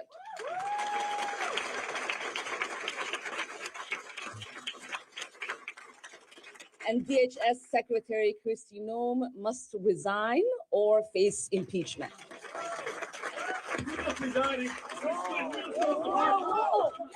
Oh, yeah. You guys catch that? Ilhan, the badass. The badass. She's going to go and kick his ass. What are you going to do, Ilhan? Runs after him. You got security coming. You don't run after the guy, but you do run after him when it's a planned op. And I guys, this is hard to ignore. This is so hard to ignore. Watch the look. Resign or face impeachment. Did you catch it? Impeachment. Impeachment. Impeachment. I mean, she looks right at him. She said the key word, Kristi Noem must resign or face impeachment. And so now that is the message that resonates throughout. Whenever anybody on the left is going to think about Ilhan Omar almost got assassinated, that's what they're going to think about. That's what they're going to think about now. Resign or impeachment. Kristi Noem. And then she looks up, glances at him. And you know why she glanced? That wasn't a signal. That wasn't a signal to the guy to do it. That was, is he up and coming at me? That is a reaction. Like when you flick at somebody and you say, "Ha, I made you blink." That's what she was doing right there. I think that's what I think she was doing.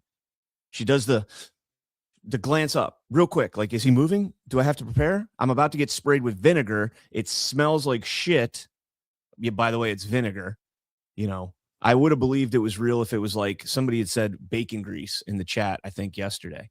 Like that, I would have believed maybe that was an actual attempt, because that is incredibly disparaging to a Muslim woman or any Muslim to be sprayed with anything having to do with pork, pigs, pig's blood. They used to be like the Barbary pirates. That's what they used to say, the Marines. And I think they might have actually done this. I don't know. It's kind of an urban legend that Marines used to dip their bullets in pig's blood when they went after the Barbary pirates. And they told them, if you don't stop, if you don't fall back, this is what we're going to do. And we're going to bury you guys face down away from Mecca, all that stuff.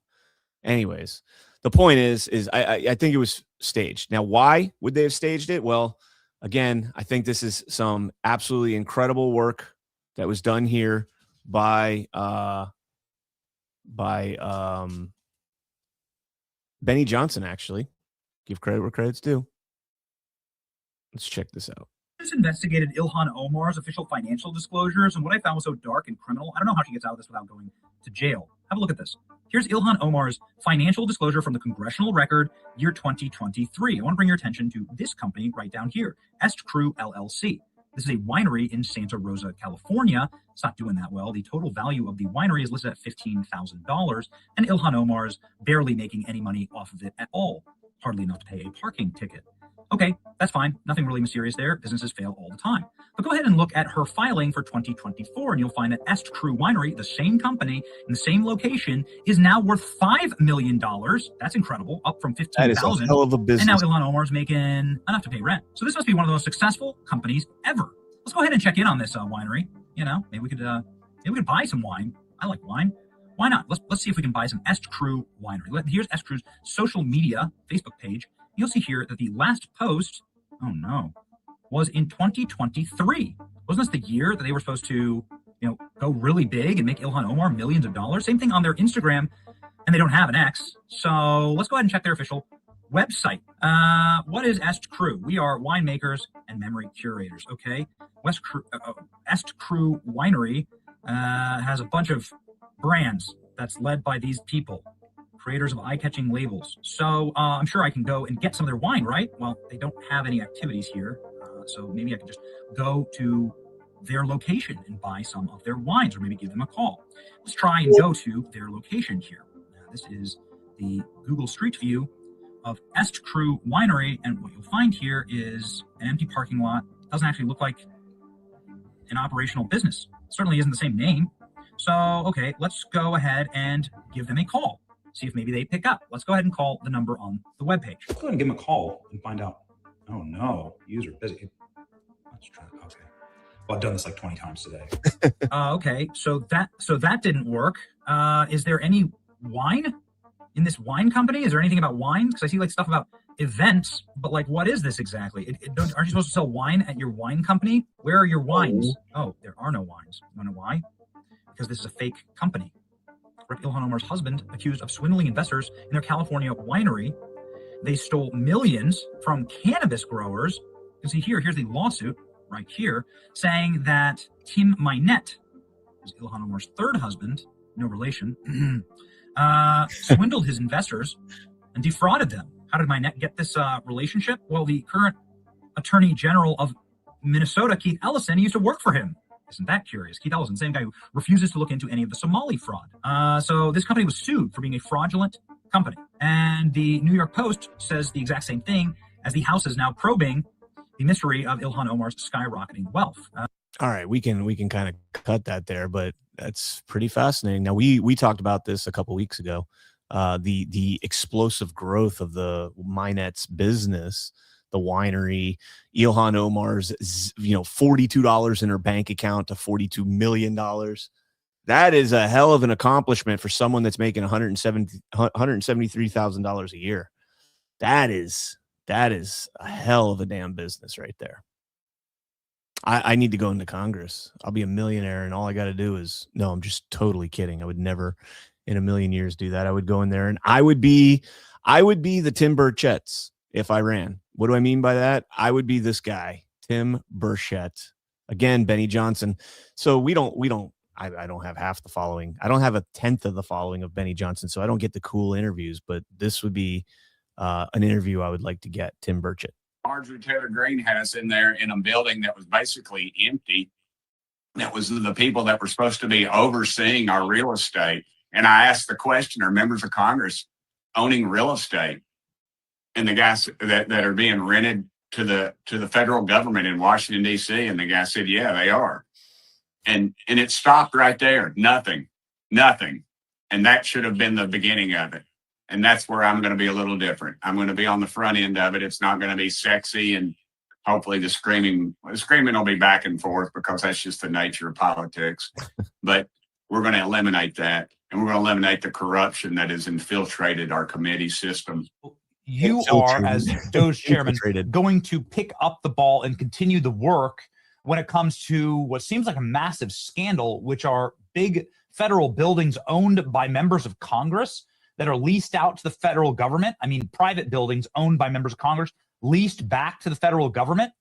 Yeah. And so that's like the snake eating its tail, right? That is the tip of the iceberg. That just shows you my frustration with this thing.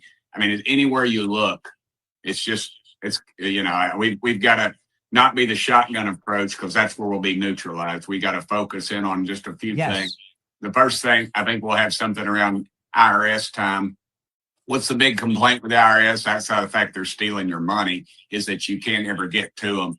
Their technology is not intermingled. I found out that through government duplication, I've got a chart. It's just the craziest looking thing.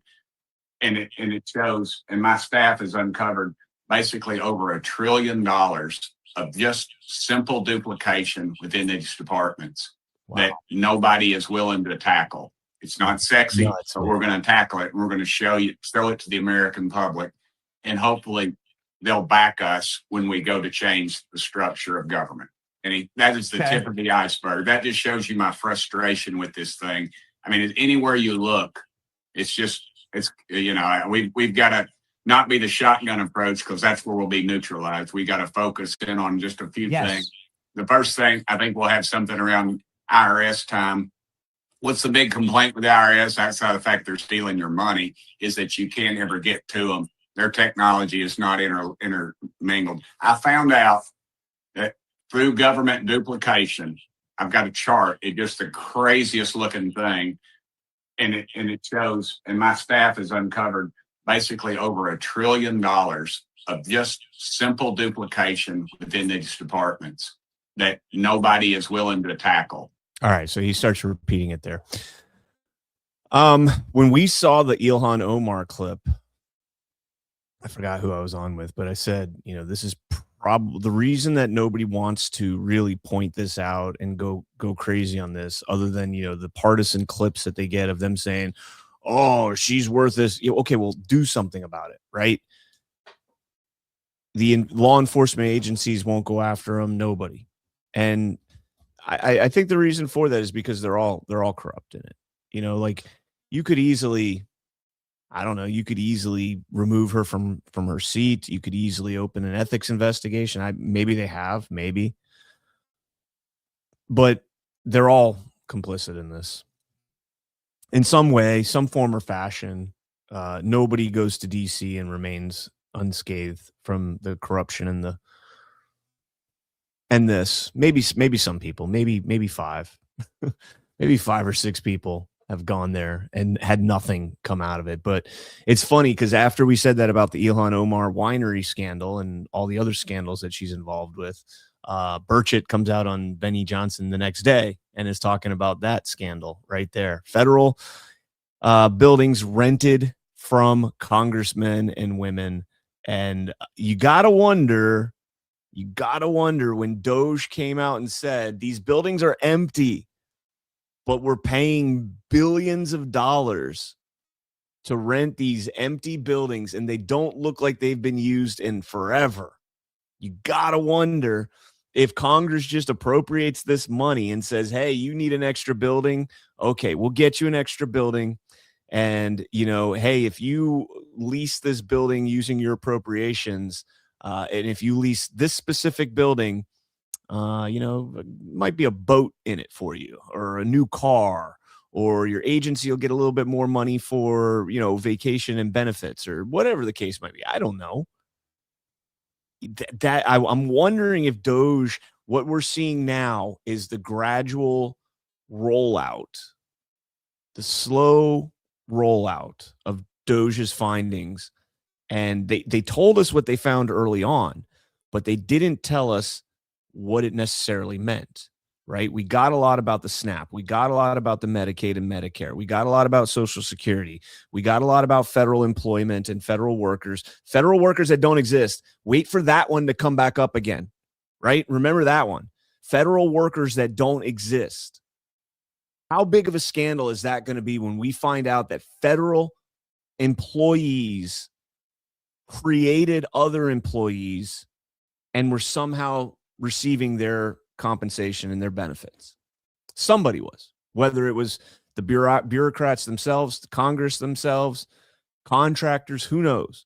Somebody was making the money off of those fake federal employees that don't exist. This is so epic, man. I fucking love this. All right. Let's get into the 2020 election. We've got about 15 minutes. So here's what we're going to do. And I'm going to make a game time decision right here.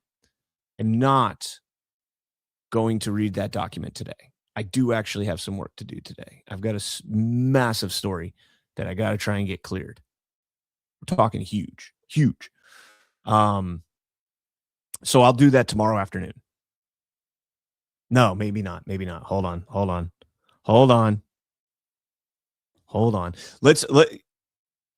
Fuck it. We'll do it now. Yeah, we'll do it now. My wife is probably downstairs like, no, don't do it now. Before we do that now, we'll get into it. I do want to talk about another sponsor. And let's go ahead and bring up. Woo! Is that up on the stage? I can't see it there. All right, there we go, guys. Most of you guys know that I have believed in precious metals for a very long time, especially silver.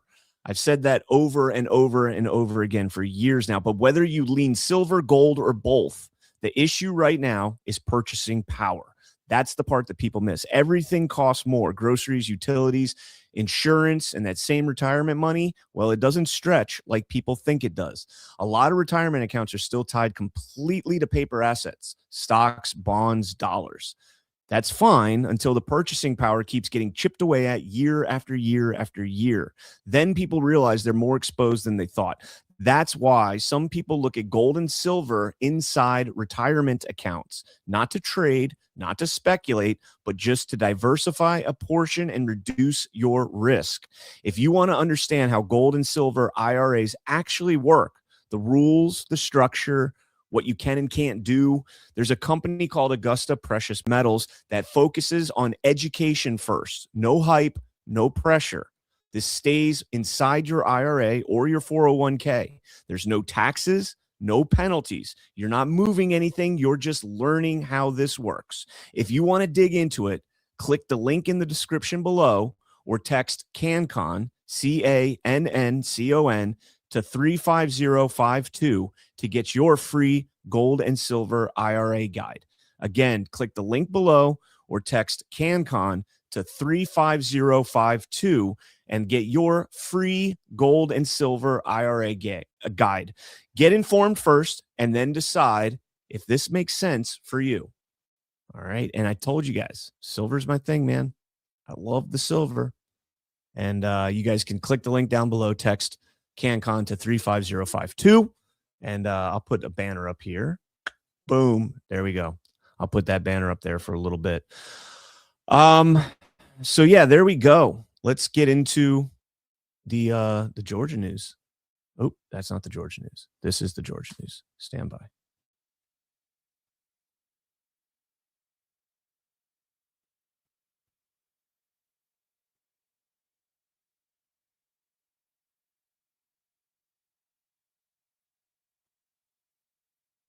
Sorry. Negotiating the big deals, guys. Got to do some work there. All right, so let's jump into this story. So Georgia, Fulton County was raided, executed a search warrant in Fulton County for the 2020 election materials. We can probably go that route first. Where's the best way to start this? Sorry, guys. I guess we could start here. Yeah, we could start here. Why not, right? So this is the report, and we're gonna cover this report. We're gonna read it or whatever a little bit later today. I guess we'll do it now. I said we'll go through the summary at least today. I'll probably break this up into a couple parts. So we'll go through the summary today. In fact, you know what? Let's just say F it and go straight through the summary.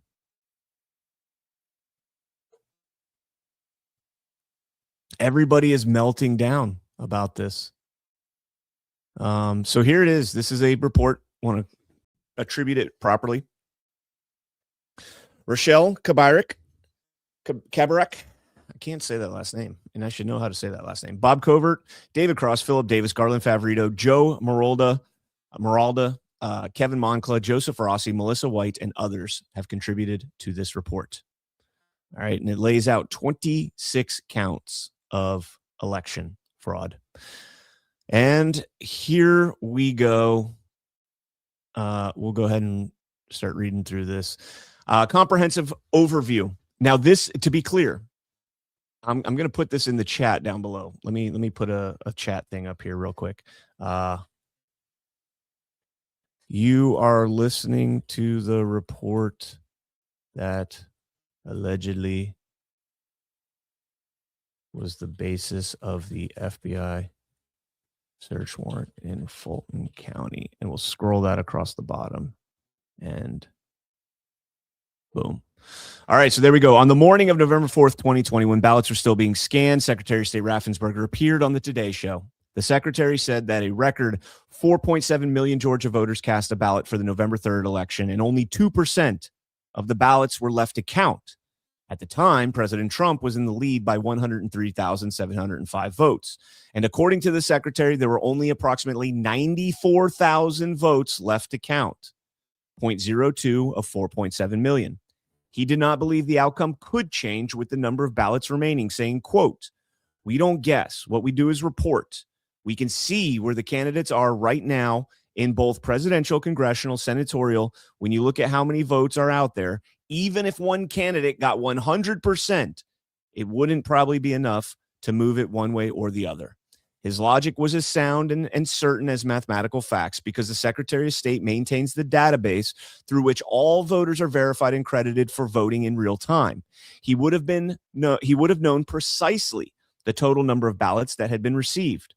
After the ballots were counted, the official results included some 4 times the number that the Secretary had confidently stated were remaining, quote unquote, "we don't guess," totaling 5,023,159 ballots cast.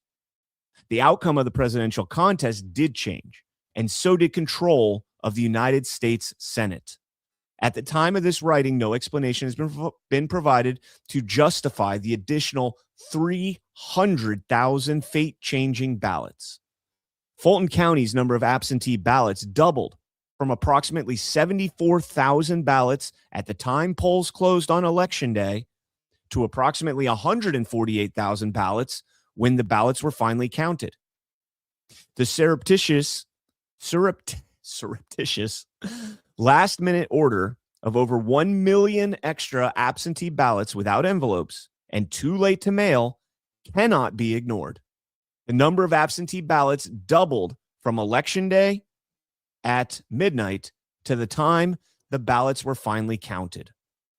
All 148,318 absentee ballots were accepted and counted without first performing mandatory signature verification. Essentially, the only check preventing the quote-unquote extra ballots from being inserted into the count was not performed. The provenance of over half of those absentee ballots cannot be established in light of the tens of thousands of ballots which arrived at the State Farm Arena on Election Day, on and after Election Day, in unsecured mail carts with no chain of custody. Of all absentee ballots, only 16,032 ballot images have corresponding unique fingerprint authentication files, as the remaining 132,286 were intentionally deleted. It is a consensus that electronic file anomalies, along with deleted authentication files, strongly suggest ballot image file manipulation. Now, before I read on, I want to go and click this link here. Well, let me hold on.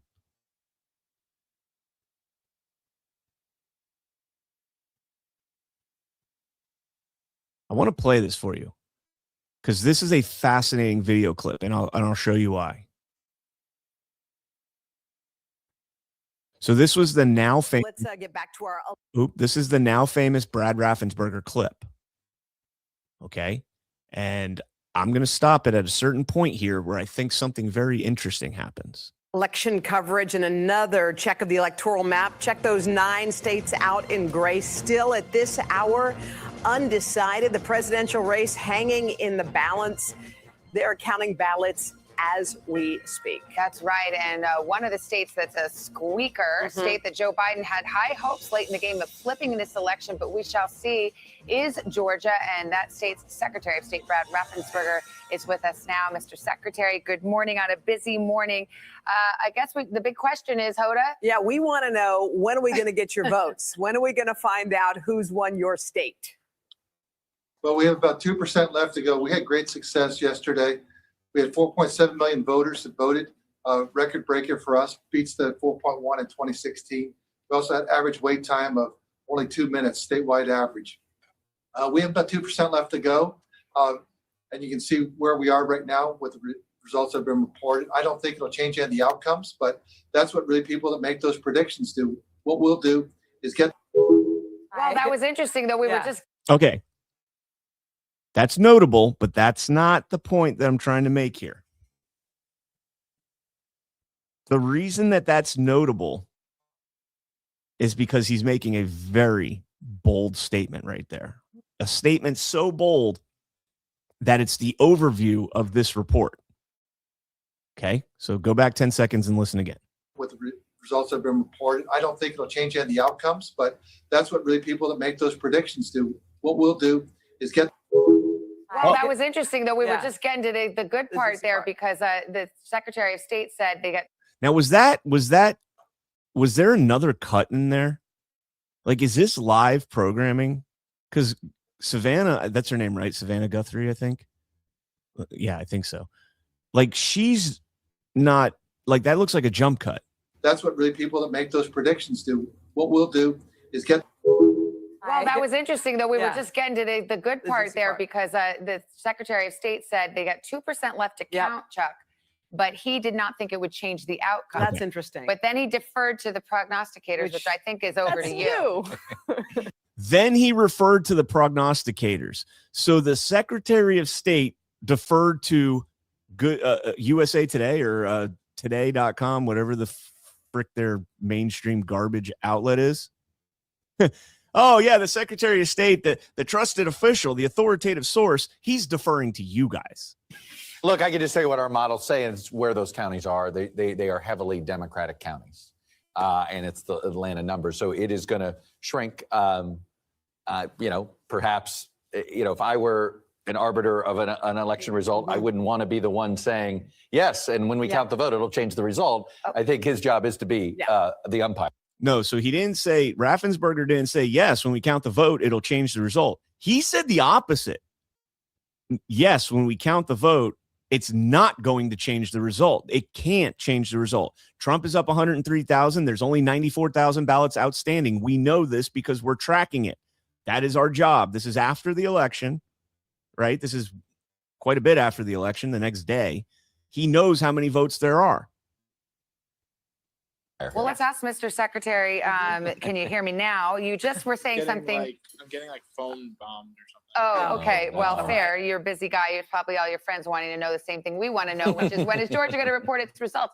But you said something interesting, sir. You said 2% left to count. You didn't think, however, that it would be changing the outcome. Right. Is that based on your analysis of where those votes are outstanding, or are you just guessing it because of the fact that it's only 2%? Keyword right here.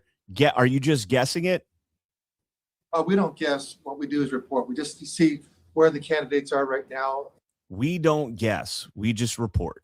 In both presidential, congressional, senatorial. And you look at how many votes are out there. Even if one of the candidates got 100%, it probably wouldn't be enough to move it one way or the other. Gotcha. But it is what it is. We'll just wait till everything's done. The counties are working diligently to get that done today. Did you guys hear that? Not what Raffensperger said. Listen to the background. Candidate's got 100%. It probably wouldn't be enough to move it one way or the other. Gotcha. But it is what it is. We'll just wait till everything's done. The counties are working. Did you hear it there? So after she says gotcha, listen to the sound. Look at how many votes are out there. Even if one of the candidates got 100%, it probably wouldn't be enough to move it one way or the other. Gotcha. But it is what it is. We'll just wait till everything's done. The counties are working. There it was again. Did anybody hear that? Did anybody hear that? I'm going to play it one more time. And I want you guys, I'm going to be quiet. All right. I'm going to mute my mic. And I want you guys, whatever it might be difficult for you guys to hear. I want you to turn your volume up as loud as you can. And I will not talk into my mic because I'm going to be way louder. I will not talk until I give you guys a warning. Okay? Turn your volumes up as loud as you can, and I'll play it right now. I'm going to be quiet. I'm muted now. At how many votes are out there, even if one of the candidates got 100%, it probably wouldn't be enough to move it one way or the other. Gotcha. But it is what it is. We'll just wait till everything's done. The county's working diligently. Okay, I'm coming back. All right, I'm coming back. All right, turn your volumes down. Okay, so you might have heard that. You might not have heard that. There was a vibration. Like, when you're in a building and you hear your phone set to vibrate and it's on the table, you can hear the phone vibrate. And I'm going to give you guys the exact time stamp so you can watch it on your own. To move it one way or the other. Gotcha. But it is what it is. We'll just wait till everything's done. 2:31. Okay. At the 2:31 mark, I'm going to put the camera in the chat. This is a coordinated effort by the news, I think. So now listen to what Savannah, whatever her name is, says when she comes back. The county's working diligently to get that done today. Okay, can I ask you, sir, there was an... What is she looking at? What is she looking at right there? Her phone vibrates off screen, and now she's looking at her phone. Can I ask you something? What do you think she's going to ask her? Watch this. report from it appears to be from the United States Postal Service data showing a failure to deliver mail ballots from voters across the country on Election Day, including in Georgia, in the Atlanta area. Do you know anything about that? Well, we have no control over the Postal Service. That's why. Do you see what they did right there? That is the mainstream media deploying a potential narrative that they can use to justify the stolen election. Brad Raffensperger comes out and says there's only 2% of the vote left, about 94,000 votes. Trump is winning by 103,000 votes. Joe Biden is not going to get 100% of those 94,000 votes. It's unlikely. It's not likely that this election is going to change. Instead, I think he used a little more definitive words than unlikely. Okay? So that happens, and Raffensperger gets cut off.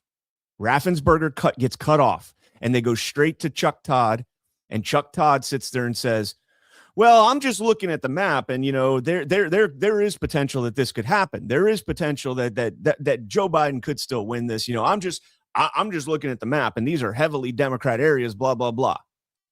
They get Raffensperger back, and they try and get him to say, well, there is potential that this could happen. And Raffensperger doubles down. This is a hat tip to Raffensperger, by the way. He says, we don't guess. We know. We just report. We know how many votes are outstanding. We know what Donald Trump is winning by. And then what does Guthrie do? She gets, I think that's her name, right? I want to make sure I'm getting this name right. Savannah Guthrie, right? Yes, Savannah Guthrie. What does Savannah Guthrie do? She gets a text on her phone while she's off screen. You hear it vibrate on the camera. Then she comes back and she's looking at her phone and she deflects to a story from the U.S. Postal Service. Remember, Raffensperger said there's only 94,000 outstanding votes. Let's watch it one more time. The country on Election Day, including it appears to be from the United States Postal Service data showing a failure to deliver mail ballots from voters across the country on Election Day, including in Georgia, in the Atlanta area. Do you know anything about that? She is literally setting it up to justify when you say that there's only 94,000 outstanding ballots and you somehow end up with 300,000 That is the media acting in complicity. Is that a word? Complicity? Acting as an accomplice in this fraud. Raffensperger says 94,000. That's it. That's it. Well, the U.S. Postal Service says that there's going to be a lot of ballots delivered after Election Day because there's a blah, blah, blah, blah on her phone that just went off in the middle of that segment, which means somebody said, hey, ask him about this. Not doing journalism. If that was the first time, if she already had that pulled up, and that was whatever, sure, I'd buy it. But they cut him off once. They immediately go to Chuck Todd as damage control. Then they get him back. And when they get him back, he doubles down. And then the text comes in. Hey, make sure we run some sort of control. That's just my take. All right, let's get back into this report.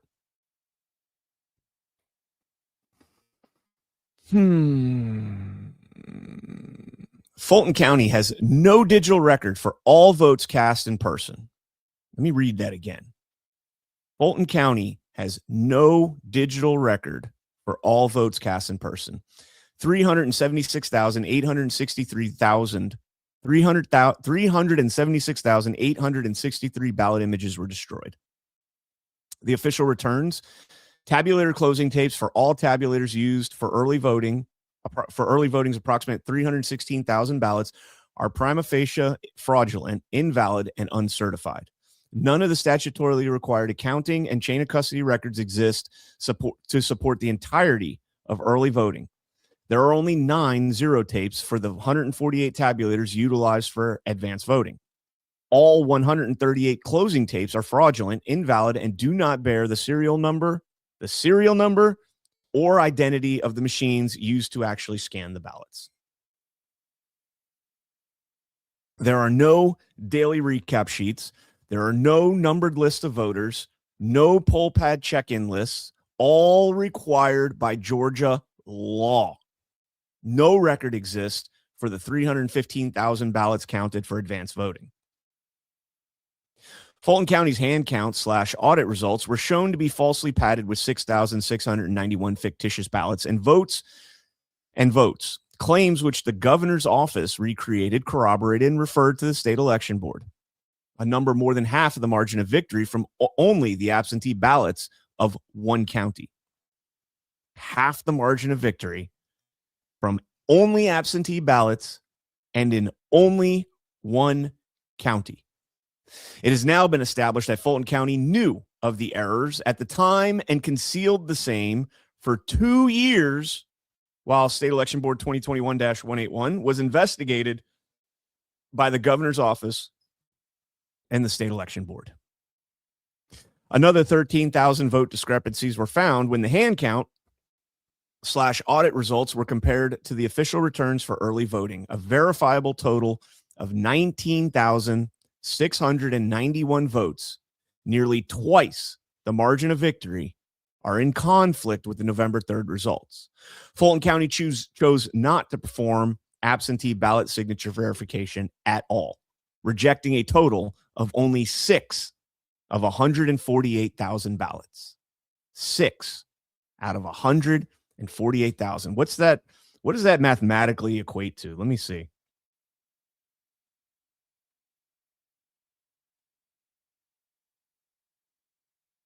That is a rejection rate of 0.004%.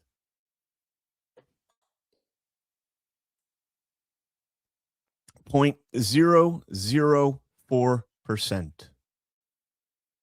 That is insane. Insane. All right. Real quick, guys, I'm going to take a real quick pause here and talk about another sponsor. And let's go ahead and talk about our friends over at Snark Magnets. Some people journal, other people buy Snark Magnets. These are bold, sarcastic magnets with quotes like, "Witness the void where I once cared. Your approval is not required. And I drink coffee for your safety." Snark magnets let you say exactly what you're thinking without starting an argument. Fridge, your locker, your cubicle, If it's your space, it's fair game. Made in the USA by a small creator who understands the assignment. Use code RUMBLE10 to get 10% off your entire order at thingsofholding.com. Again, that's thingsofholding.com. Use code RUMBLE10 to get 10% off. And that is so cool, man.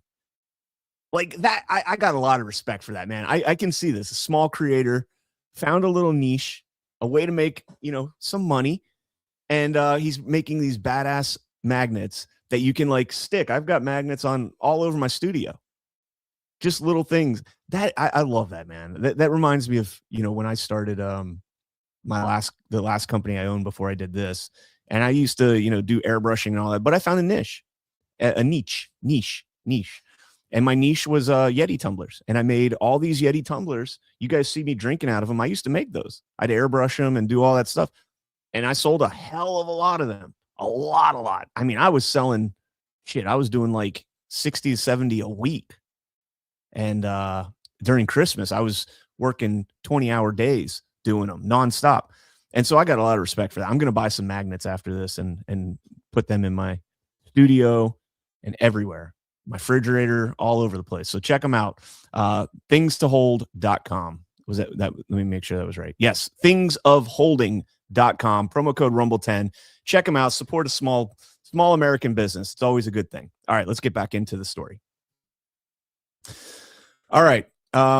What's more? So 6 of 148 ballots signatures rejected. What's more? Only 58. Listen to this. This is stuff that's new to me, guys.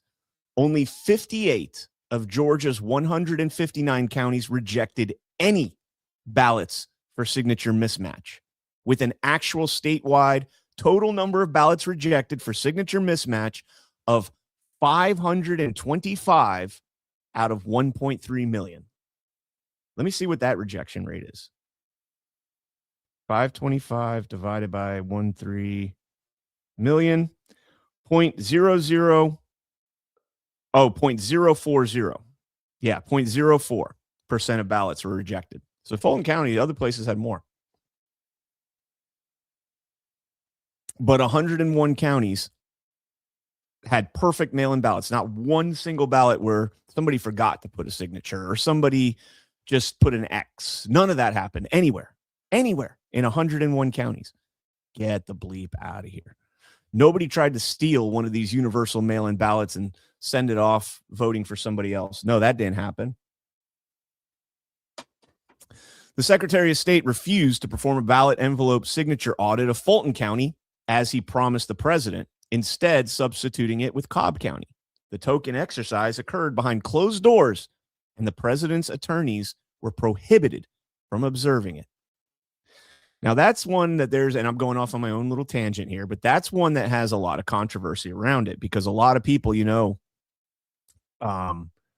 what happened to a certain individual in Georgia with an engine block that decided to travel a football field away from a car accident. And a lot of people think that was a veiled threat. Was it? I don't know. But if you ever dig into that investigation, you'll find that the investigator committed suicide. And the guy wasn't sentenced until much, much later. The guy who allegedly was driving the truck that caused the accident. So much, much later. I think you might want to check into that, guys. The Secretary of State's office, by the way, that was right around the time, I believe, that the change from Fulton County to Cobb County was decided. The Secretary of State's post-election forensic audit of the voting machine was, at best, a ruse. 5 of the 6 counties that the Secretary of State claimed to have audited confirmed in writing that no such audit had taken place. The 6th county did not even respond. The candidate requested recount for Fulton. This is another one. This is another one right here that I don't think they went far enough. I don't think they went far enough in explaining this one. Well, and to be fair, I haven't read this section of the report, so I'm not gonna say anything. This was a story I covered extensively. I think I was, again, the first person to break this story. The audit that didn't happen and the lineage of the audit. So they do a good job of explaining all these in the counts that I've read so far. I think I'm on count 11 or maybe 8. I don't know. So I'm going to hold off on going more in depth on this. Okay. But if you want, look up the Gateway Pundit. You can search my articles, and I wrote about this exact thing recently too. I rehashed it recently. The candidate requested recount results for Fulton County include thousands, 3,930 of ballots which were intentionally selected, scanned, and counted a second time. Now that number could increase because it's up already. Joseph Rossi found this as well. So did Kevin Moncla. This is part of the 2023 report complaint. Now, this is not the same thing as the machine count to recount with the 6,691 ballots that were found. This is different. This is in the machine count, the final machine count. And the final machine count needed an additional 4,000 ballots to get it to match, 3,930. And like I said, originally it was 3,125, but they actually, according to Rossi, the DOJ apparently found 800 more. Somebody found 800 more. I don't know. Maybe it was Phil Davis. I should get clarity on that. But I'm pretty sure Rossi said that since the DOJ started investigating, they're up to 3,930 now. It's almost like this investigation's been going on for a little while. Maybe. Just throwing that out there. Hundreds, but likely thousands of test ballots were scanned and counted for the recount, but were not included in the November 3rd count. 17,852 ballot images are somehow missing from the recount under quote unquote unnatural circumstances. The recount is what counted for the certification. So in the official account, the official certified count, you're missing 17,852 ballot images. That is more than the margin of victory. And that is only one county. One county.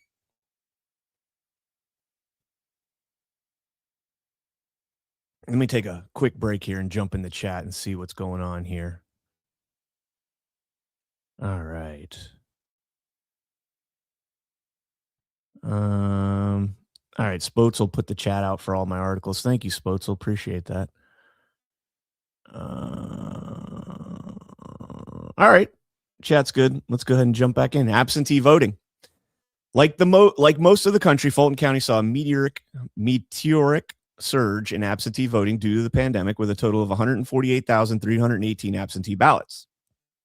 A program facilitated by the Georgia Secretary of State by and through Dominion enabled Runbeck Election Services to print and mail absentee ballots directly to the voter, which could be returned by mail or to one of the many drop boxes.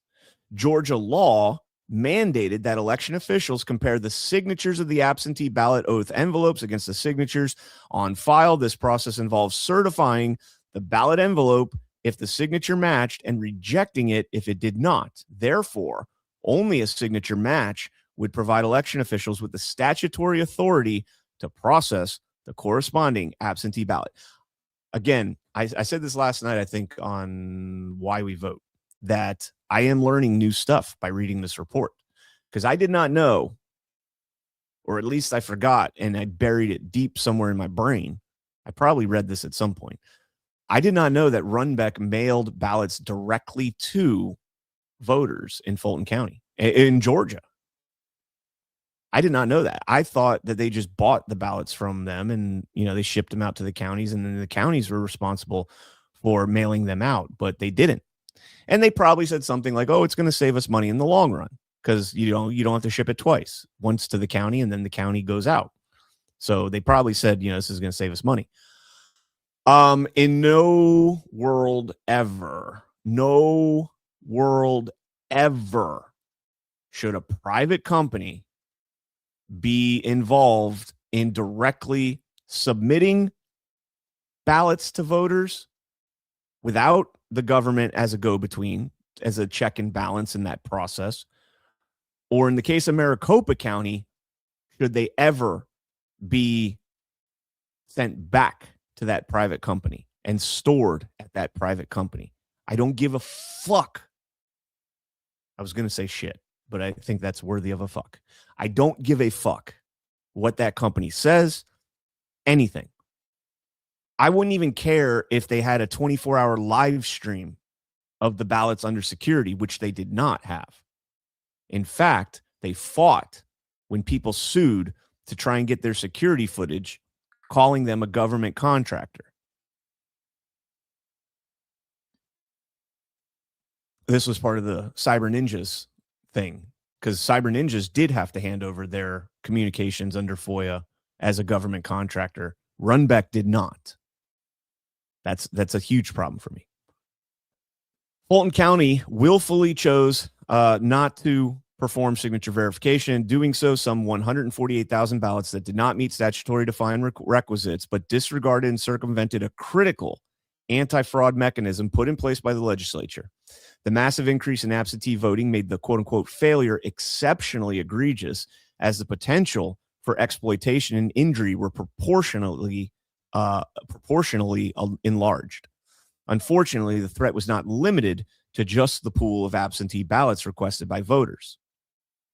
Surreptitious order of absentee ballots. In addition to all absentee ballots that were mailed to voters, on October 16th, 2020, Fulton County ordered and subsequently received 1,058,910 additional absentee ballots.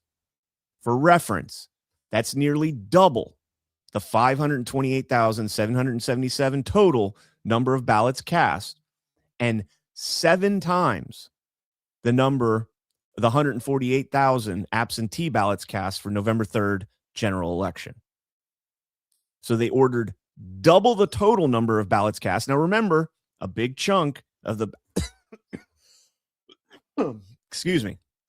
a big chunk of the ballots cast in Fulton County were advanced and in-person voting, which are printed on BMDs. They're 8.5 by 11 papers.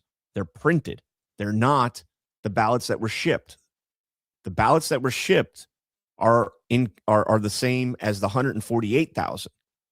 So they ordered 7 times the 148,000 absentee ballots. Why do they need that many ballots?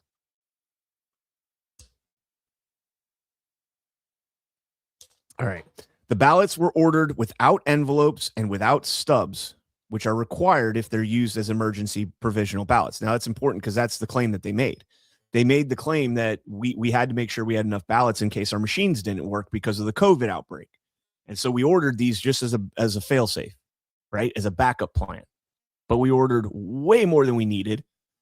All the absentee ballots had already been mailed out, so everybody had, because remember, universal mail-in balloting, they all had, anybody that needed a ballot to vote by mail already had one. So to order that many was beyond overkill. Now, to be fair, I did hear a theory that was proposed yesterday, and they're looking into it. It could hold some water. That they ordered ballots for, they don't have itemized lists of how these ballots were printed. So these could potentially have been ballots for the entire state. But again, there's no evidence that they were, they didn't break down how the ballots were printed, like whether they were for all the different counties. And they also didn't, they haven't shown any proof that they shipped them throughout the state to other counties. So it doesn't seem like that's true. All right. State Farm Arena. This becomes even more suspect in light of the tens of thousands of ballots which arrived at the State Farm Arena on and after Election Day in unsecured mail carts with no provenance or chain of custody. It's important to note that the number of absentee ballots literally doubled from midnight on Election Day, with 74,024 ballots reported, to the official results some 4 days later, totaling 148,000 ballots. It was only said that the ballots were coming from Pryor Street and that the signature verification process was the bottleneck causing delay. We know that there was no signature verification being performed at all. We also know that the number of absentee ballots Fulton County would end up counting was far greater than that expected by the Secretary of State. Now, again, that's important. Let's go back to the moment here. Even if one of the candidates got 100%, it probably wouldn't be enough to move it one way or the other. Gotcha. But it is what it is. We'll just wait till everything's done. The county's working diligently to get that done today. Okay, can I ask you, sir, there was a report from it appears to be from the United States Postal Service data showing a failure to deliver mail ballots from voters across the country on Election Day, including in Georgia, in the Atlanta area. Do you know anything about that? Well, we have no control over the Postal Service. That's why we went ahead and we implemented absentee ballot drop boxes. We also told everyone that you should not rely on the Postal Service when you get too close to the end of the election. And that's why the absentee ballot drop boxes were available for everyone to drop those off until 7 p.m. All right. So that explanation, the cover that Guthrie tries to run for Raffensperger there, that it's the mail service, is a direct contradiction to what we were told, and that it wasn't the mail service. It was a bottleneck in the signature verification from Pryor Street. But again, we also know they didn't do signature verification. So it's a snowball effect, right? Once the snowball starts rolling downhill, once you start that first lie, it continues and continues and continues. You get lie after lie after lie, and it just gets bigger and bigger and bigger. Approximately 132,000 ballot image authentication files were deleted. The ballot images that survived from the first count were those of the absentee ballots. 90% of the approximately 148,000 absentee ballots in Fulton County cannot be authenticated. 132,284 absentee ballot images have no SHA file, which is created automatically when a ballot is scanned and is like a fingerprint that's used to authenticate the digital image of the ballot. Only 16,038 absentee ballot images have their SHA authentication file. The others were intentionally deleted, which raises serious questions about the authenticity of 132,000 ballot images. Of those, 104,994 ballot image files contained modified timestamps and other metadata anomalies that further suggest electronic manipulation. It's not just that the files were missing, it's that there were modifications made in the metadata of those files. All of this is probable cause, folks. All of this is probable cause. Now, just saying it right here is not, but this is the kind of the overview. And so we'll get into the nitty gritty and the actual evidence of all of this as we continue this series, reading through this document. This is going to be a many-part series. So I hope you guys, if you're new here, I hope you guys follow.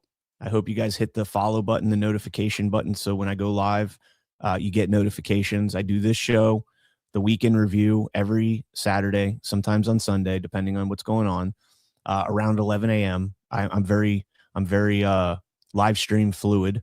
I can, I'm not going to stay set in stone, but I hope you guys follow. I've been reporting on this for the better part of 4 years, better part of 5 years, but this information specifically for 4 years. You'll want to follow me because there's going to be a lot more stuff coming on this. Voting system software fault, reprogramming, and untested deployment. A voting system failure discovered during preparation for the 2020 election required coding changes by the manufacturer. The revisions necessitated a complete installation of new software, of a new software version, not a patch, but a format and wipe and a fresh install in each of over the 30,000 ballot marking devices across the state. On September 30th, 2020, the uncertified software that had literally been coded the weekend before,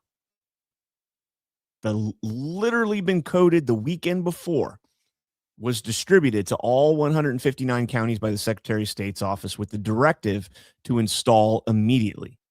At the time, the software had not been tested by the VSTLs, the voting system test labs, nor submitted to the EAC for approval as required.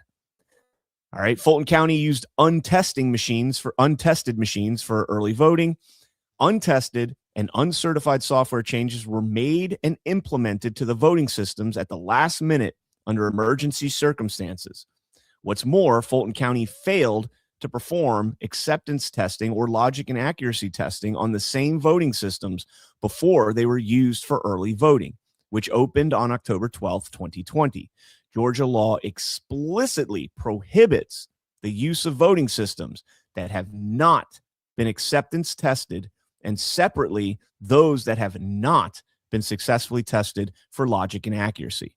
Approximately 315,000 of the 528,000 ballots cast were scanned and tabulated on the untested early voting machines.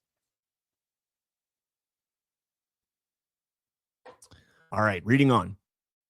No credible records for all in-person early voting. Under the control of a former Dominion voting system employee who was a foreign national, 35 tabulator seals were broken.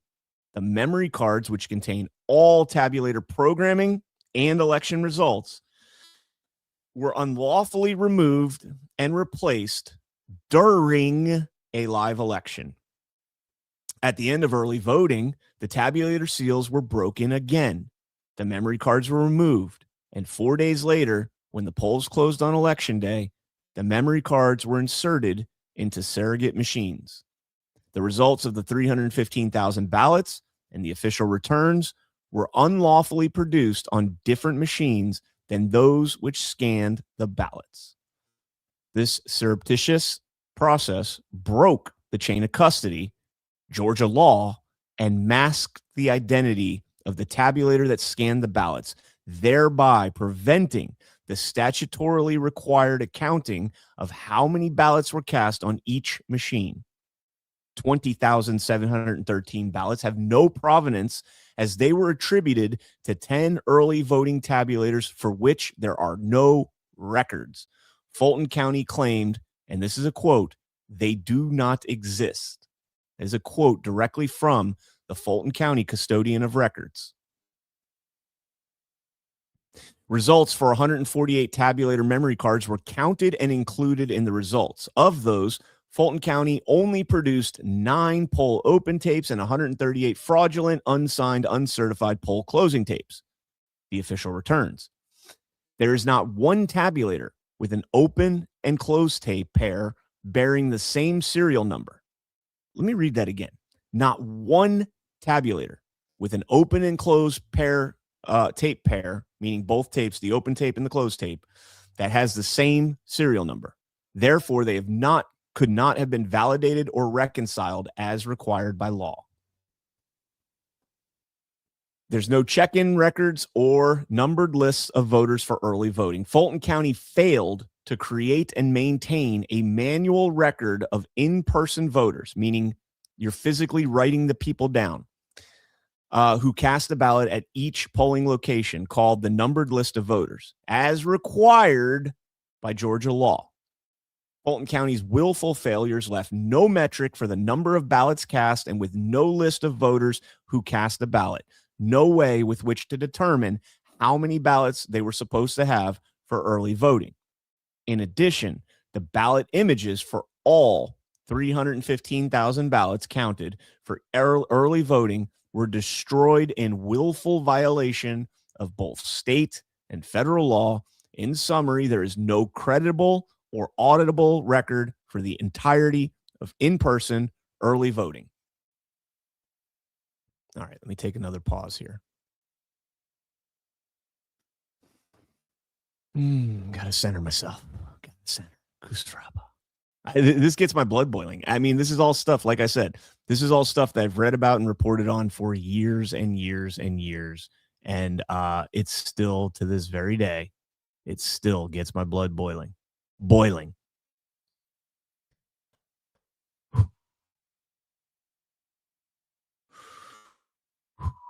Okay, let's keep going. Hey, YouTube, you guys, how you guys doing out there? You guys haven't heard this stuff if you mainly watch YouTube ever, unless you caught me early on before I got kicked off, because we're not allowed to talk about this. All right, jumping back in. On election day, Fulton County certified 59,143 in-person election day ballots, but their own records show that only 14,152 people voted as of 5 p.m. Now, this was confirmed 3 times. There's the Proud Boys, right? The OK symbol, that's racist. 3 times this number was confirmed on a call with the Fulton County Board of Registration and Elections and Rick Barron, who is the then elections director. 3 times he confirmed. I think Barron confirmed it twice, and then I think Dwight Bauer confirmed it another time. 14,152 ballots as of 5 p.m.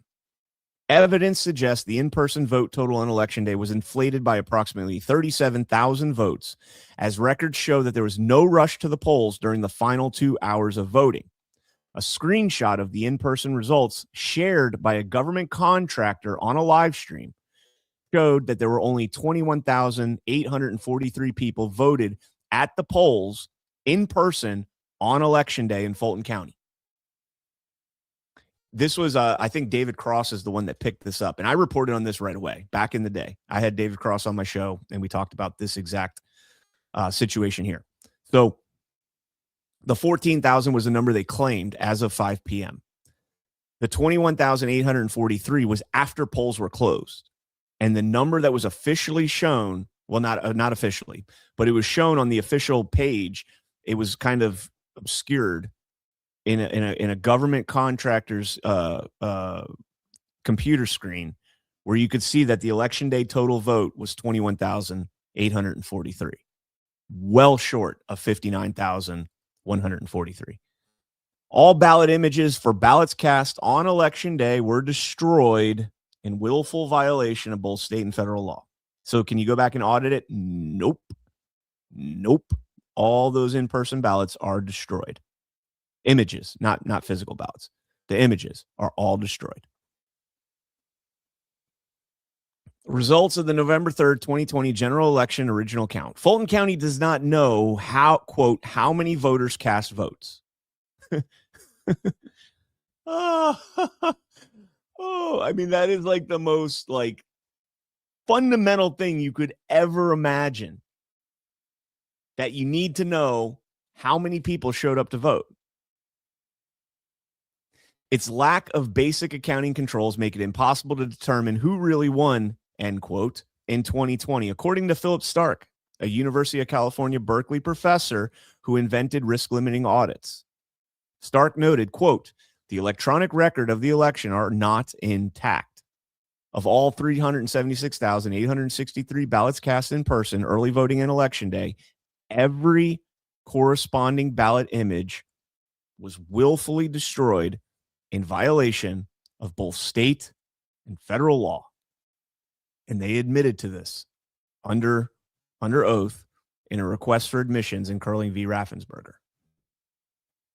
The hand count audit was not the isolated, independent, localized exercise one would expect. Workers sorted each batch of ballots into stacks with the votes for each corresponding vote for president, a Biden stack, a Trump stack, and a Jorgensen stack. The totals of each stack were written on a slip of paper called a batch tally sheet. The totals of each batch tally sheet were entered into a software program called Arlo, which was managed by the Secretary of State. The Secretary of State would then provide the counties with the results.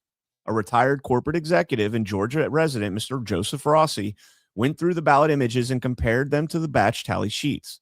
Mr. Rossi found numerous problems, and after several failed attempts to address them with the Secretary of State's office, he brought them to the attention of the governor. Over several weeks, the governor's team recreated Mr. Rossi's findings and wrote a formal report detailing 36,000 inconsistencies. The governor formally referred the matter to the State Election Board for investigation and correction, which became Complaint 2021-181. The inconsistencies added to 6,691 fictitious ballots and votes to the hand count totals. 35 benefited candidates Joe Biden with 5,635 batches, or 35 of the errors, benefited candidate Joe Biden with 5,618 false votes that do not exist. Trump received 1,025 false votes that do not exist. These inaccuracies, that's 5,600 to 1,000. These inaccuracies were found from only the absentee ballots from one of Georgia's 159 counties. A separate review of Fulton County's hand count documents for advanced voting revealed approximately 13,000 ballot/vote discrepancies. The hand count audits 3,931 votes due to 11 missing batch sheets in Fulton County. Differences from the original count to the hand audit total at least 19,695 votes, which is nearly double the margin of victory. The hand count audit did not validate the November 3rd results. After correcting for the errors, the hand count called the results into question. The Attorney General, Chris Carr, facilitated a consent agreement with Fulton County, which falsely attributed the inconsistencies to quote-unquote data entry errors, which they were not. Batch tally sheets were fabricated to falsely support the November 3rd general election results which were never corrected. Because the margin of victory was within 0.5% of 0.05%, candidate Trump was entitled to a recount as requested in accordance with Georgia law. The ballots were to be scanned and counted by machine with a deadline of midnight December 2nd. A few minutes before the deadline, Fulton County posted on Twitter that they had completed the hand recount and submitted the results to the Secretary of State. The results submitted to the Secretary of State were some 17,000 ballots short of the November 3rd results. The following morning, according to Fulton County's election director, Rick Barron, the Secretary of State told him to quote-unquote reconcile and find the missing ballots. Isn't that rich? Isn't that rich? The Secretary of State reaching out to an elections director and telling him to find the missing ballots? That sounds familiar. Oh, Brad. Oh, Brad. You're going to have so much fun in the coming year. Over the 24 hours that followed, most of the shortfall was quote-unquote found, and the recount results were certified, albeit 852 ballots less than the 528,777 counted on November 3rd. After an extensive investigation, it was found that 17,850 ballot images were missing from the record, and 3,930 ballots were intentionally scanned and counted twice. That's a 20,000 vote discrepancy right there. 22,000, actually. Excuse me. Hundreds of test ballots were also included and counted in the recount, but curiously not in the original count. Thousands of ballots appear in the November 3rd count that were not included in the recount, and thousands of ballots appear in the recount that were not included in the original count. It is verifiable fact that Fulton County did not count in large part the same ballots for the November 3rd and the recount. Some 88% of Fulton County's precincts reported a different total number of ballots between the original count and the recount. How does that happen? Thousands of ballots appear in the November 3rd count, but not the recount. And thousands of ballots appear in the recount, but not the November 3rd count. And that is the end of the opening summary. It's pretty good stuff. Like I said, reading through these, I've learned some new things about all of this. I'm learning a lot of new stuff about this. And like I said, I've got a very, very big story that I'm trying to get buttoned up here. It's a story that if it were to be put out without proper buttoning up all the legalities of reporting it,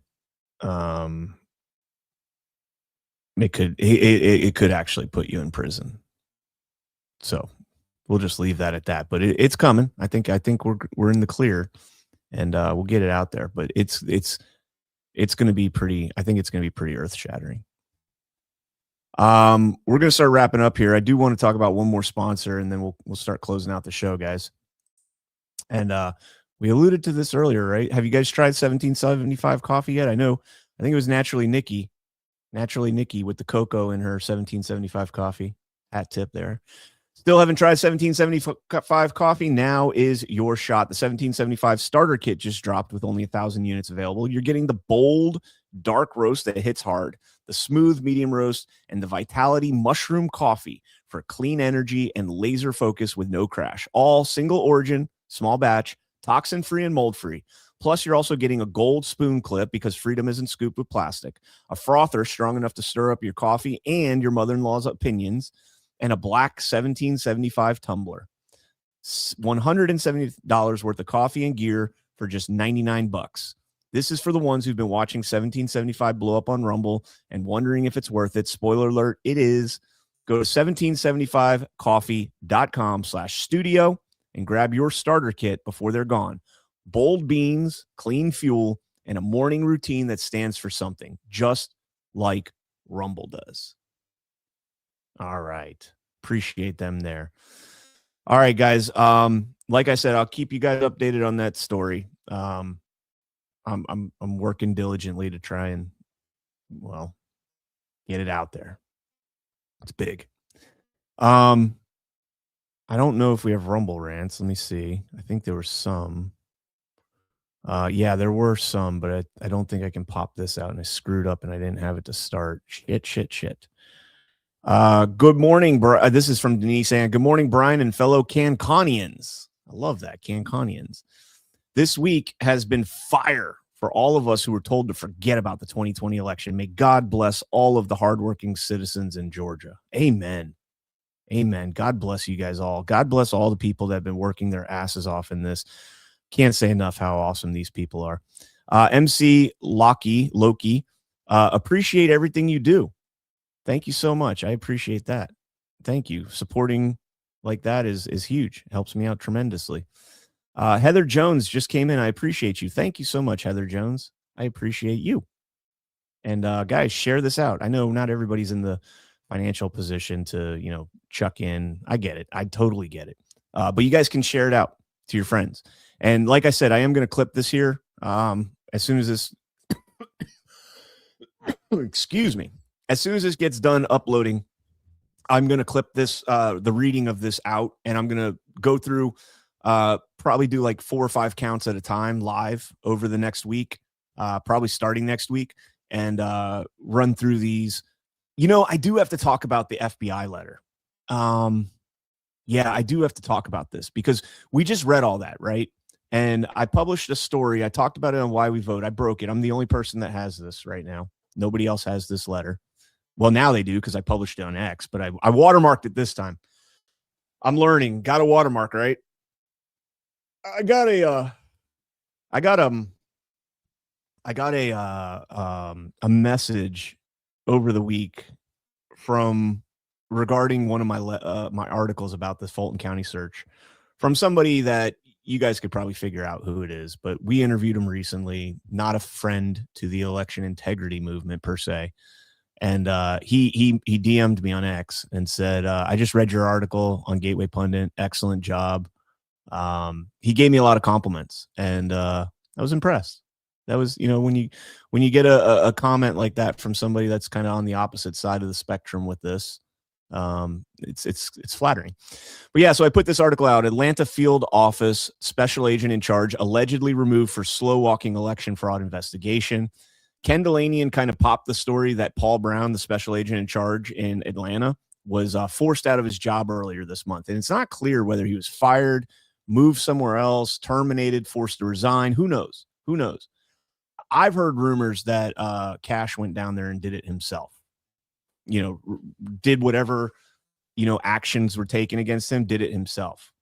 That's just, I've heard that. I can't confirm that, so I'm not going to say it's official, but that's the rumors that I've heard from my sources in Georgia. According to MS Now and Ken Delanian, Brown, quote, was forced out this month after questioning the Justice Department's renewed push to probe Fulton County's role in the 2020 election after, quote unquote, expressing concern about, quote, unsubstantiated allegations of voter fraud. Now, I told you guys that complaint that we're starting to read right there is the basis of the search warrant. Okay. everything in there is backed up. We haven't even gotten into the actual evidence. Everything we just read there are the claims, right? That would be like your opening statement in a court case. Just you're making broad claims. It's not evidentiary value. We're going to get into, over the next week or so, we're going to get into the actual evidence. It's all provided. Okay. And so that is part of the reason why we think that this guy was terminated. Now, here is the letter. I'll pull this up. And like I said, I've got it watermarked now because I learned my lesson. And with that document, Paul Brown, the special agent in charge of Atlanta field office, rather than going and getting a probable cause search warrant, he wrote a letter to the elections director, Nadine Williams, and he said, quote, "It is requested by the FBI that Fulton County Board of Elections voluntarily produce the below listed records related to the November 2020 presidential and senatorial general elections, paper ballots, ballot envelopes, voter tally records, batch tally sheets. Both times tally is spelled Tallie, which is incorrect. Tabulator poll tapes, documents related to missing voter records, including missing tabulator poll tapes. Both times poll is spelled Pole. Again, it's not spelled correctly. Product of these documents can be made in person, blah, blah, blah. Signed, Paul Brown, FBI Atlanta Special Agent in Charge, Paul Brown. Okay. Now, the reason that this is slow walking, okay, is the evidence that was just given right there is ample evidence of not just fraud, but widespread fraud, deliberate fraud, concealment of fraud, deception. Like, there's conspiracy. I mean, we're talking dozens of crimes that are alleged in that report and supported by evidence. That is not something that you send a letter. Can you voluntarily hand this over to me? I know Marjorie Taylor Greene tried when she was a congresswoman with a formal request to the DOJ. I know Harmeet Dillon has sent several letters. I know Eric Ness at DOJ has sent letters. I know the state election board has subpoenaed this 3 times and a judge has actually ordered you to do it, but you still haven't. I know all that's happened. So maybe if the FBI does it, maybe you guys will all of a sudden comply. Oh, by the way, I'm not going to date this letter so you don't know when it was sent. And also, I'm not going to give you a date that you have to comply by so that you can just kind of say, well, yeah, I was working on it. In a year when they're like, hey, how about that letter? And they're like, oh, yeah, you didn't tell us when we had to comply by. So we're working on it when we got the time. He slow walked it. That's what he was doing. And that's why he was removed. That's why he is no longer the special agent in charge at the Atlanta field office. So Ken Delanian, eat a satchel of Richards. Ingest a satchel of Richards, as Ash would say, or as the shirt that I bought for Ash says. So there it is. And like I said, it's not just the FBI. There's other people that have flat out obstructed this investigation. More to come. All right. Elise says, thanks for all your work on the election integrity, CannCon. Thank you so much. I appreciate that. Thank you guys so much for tuning in. I really do appreciate it. Hit the thumbs up if you have not done so yet. 3-hour show. I like that. That seems to be like the going time frame for these Saturday shows. I might have to start them earlier if I mean, football season's over, so I don't have anything to do at 1:00. But you know, the wife, this is our weekend, so maybe I can get her to do a date night show tonight. How about that? She's got her own podcast now with Ash and Abby and Jackie. So maybe I can get her to do a show with me. Although she's above me now. She's way above me now. Magic KWMM, thank you for reading my snark magnet ad. I turned my spare room into a sarcasm factory. You know what, Magic? I'm glad you're there. That's awesome, man. I got a lot of respect for that. I'm going to be buying some stuff from you when the show's over here. Thingsofholding.com. Rumble 10 is the code. That's awesome to see you pop in the chat here. I got a lot of respect for that. That's something that I would do, you know, and that's badass. I did the same thing. I turned my spare room into a studio, and here I am. So a lot of respect for that, guys. Check them out. Check them out. Support these small businesses, especially these American-made businesses, American businesses. Tinkerbell, her show is Alpha Makes Sandwiches on Badlands Media, Mondays at 3:30 p.m. after Y-Chromes. And don't watch Y-Chromes if you're faint of heart. That show it's a man show. We make Adam Carolla and what was the other guy, Dr. Drew? We make them, or no, Jimmy Kimmel was on that, right? Jimmy Kimmel. Adam Carolla did the one with Dr. Drew that was like the sex phone in. So we're like a mix between those, right? We're like Y-Chromes is like, it doesn't go full blown to the sex talk one, but it doesn't go full blown, or it's not as subtle as the man show one. So we're kind of like in the middle there. Craig Alaska, love it. Thank you guys. Again, check out all the sponsors that, throughout the show, my gold, Augusta Precious Metals. If you guys are looking to diversify your assets, get rid of cash, that's another conversation I had with my wife. Why don't we sell some of the silver and get cash? And I'm like, why? We have some cash laying around. Let's spend that cash, because that cash is just going to depreciate 2.5% every year with inflation. I can't understand that. Gold and silver are going to generally appreciate, whereas your cash is literally, there's no chance of it appreciating unless we go negative inflation, which is rare. I mean, it happens, but it's rare, right? So why would you sit on cash? Why would you trade silver in for cash to sit on cash when you have cash sitting around doing nothing? Makes no sense. And so there you go. And naturally, Nikki, you can't find silver right now. You basically are getting an IOU from a lot of companies are doing IOUs, but you'll get it, but you just don't have it physically at that time. And most of these companies are insured and everything else. So you don't, there's not much risk in like you're going to lose your money, but yeah, that's a testament to these precious metals right now. And silver and gold are rocking, man, rocking. And so you can text CannCon to 35052. It's no obligation. You're just going to learn about how you can diversify your IRAs. So yeah, there you go. All right, guys. Again, thank you all so much for tuning in. Magic KWMM, thank you for popping in, man. I'm going to check out your site right after this. Spoetzel, thingsofholding.com. Rumble 10 is the promo code that you use to get some little savings there, and support them, man. I love it. All right, guys. Thank you guys all so much for tuning in. Stay frosty. God bless each and every one of you. God bless America. Make whoever the fuck is responsible for this pay for it. And that's it. I'm out.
spin.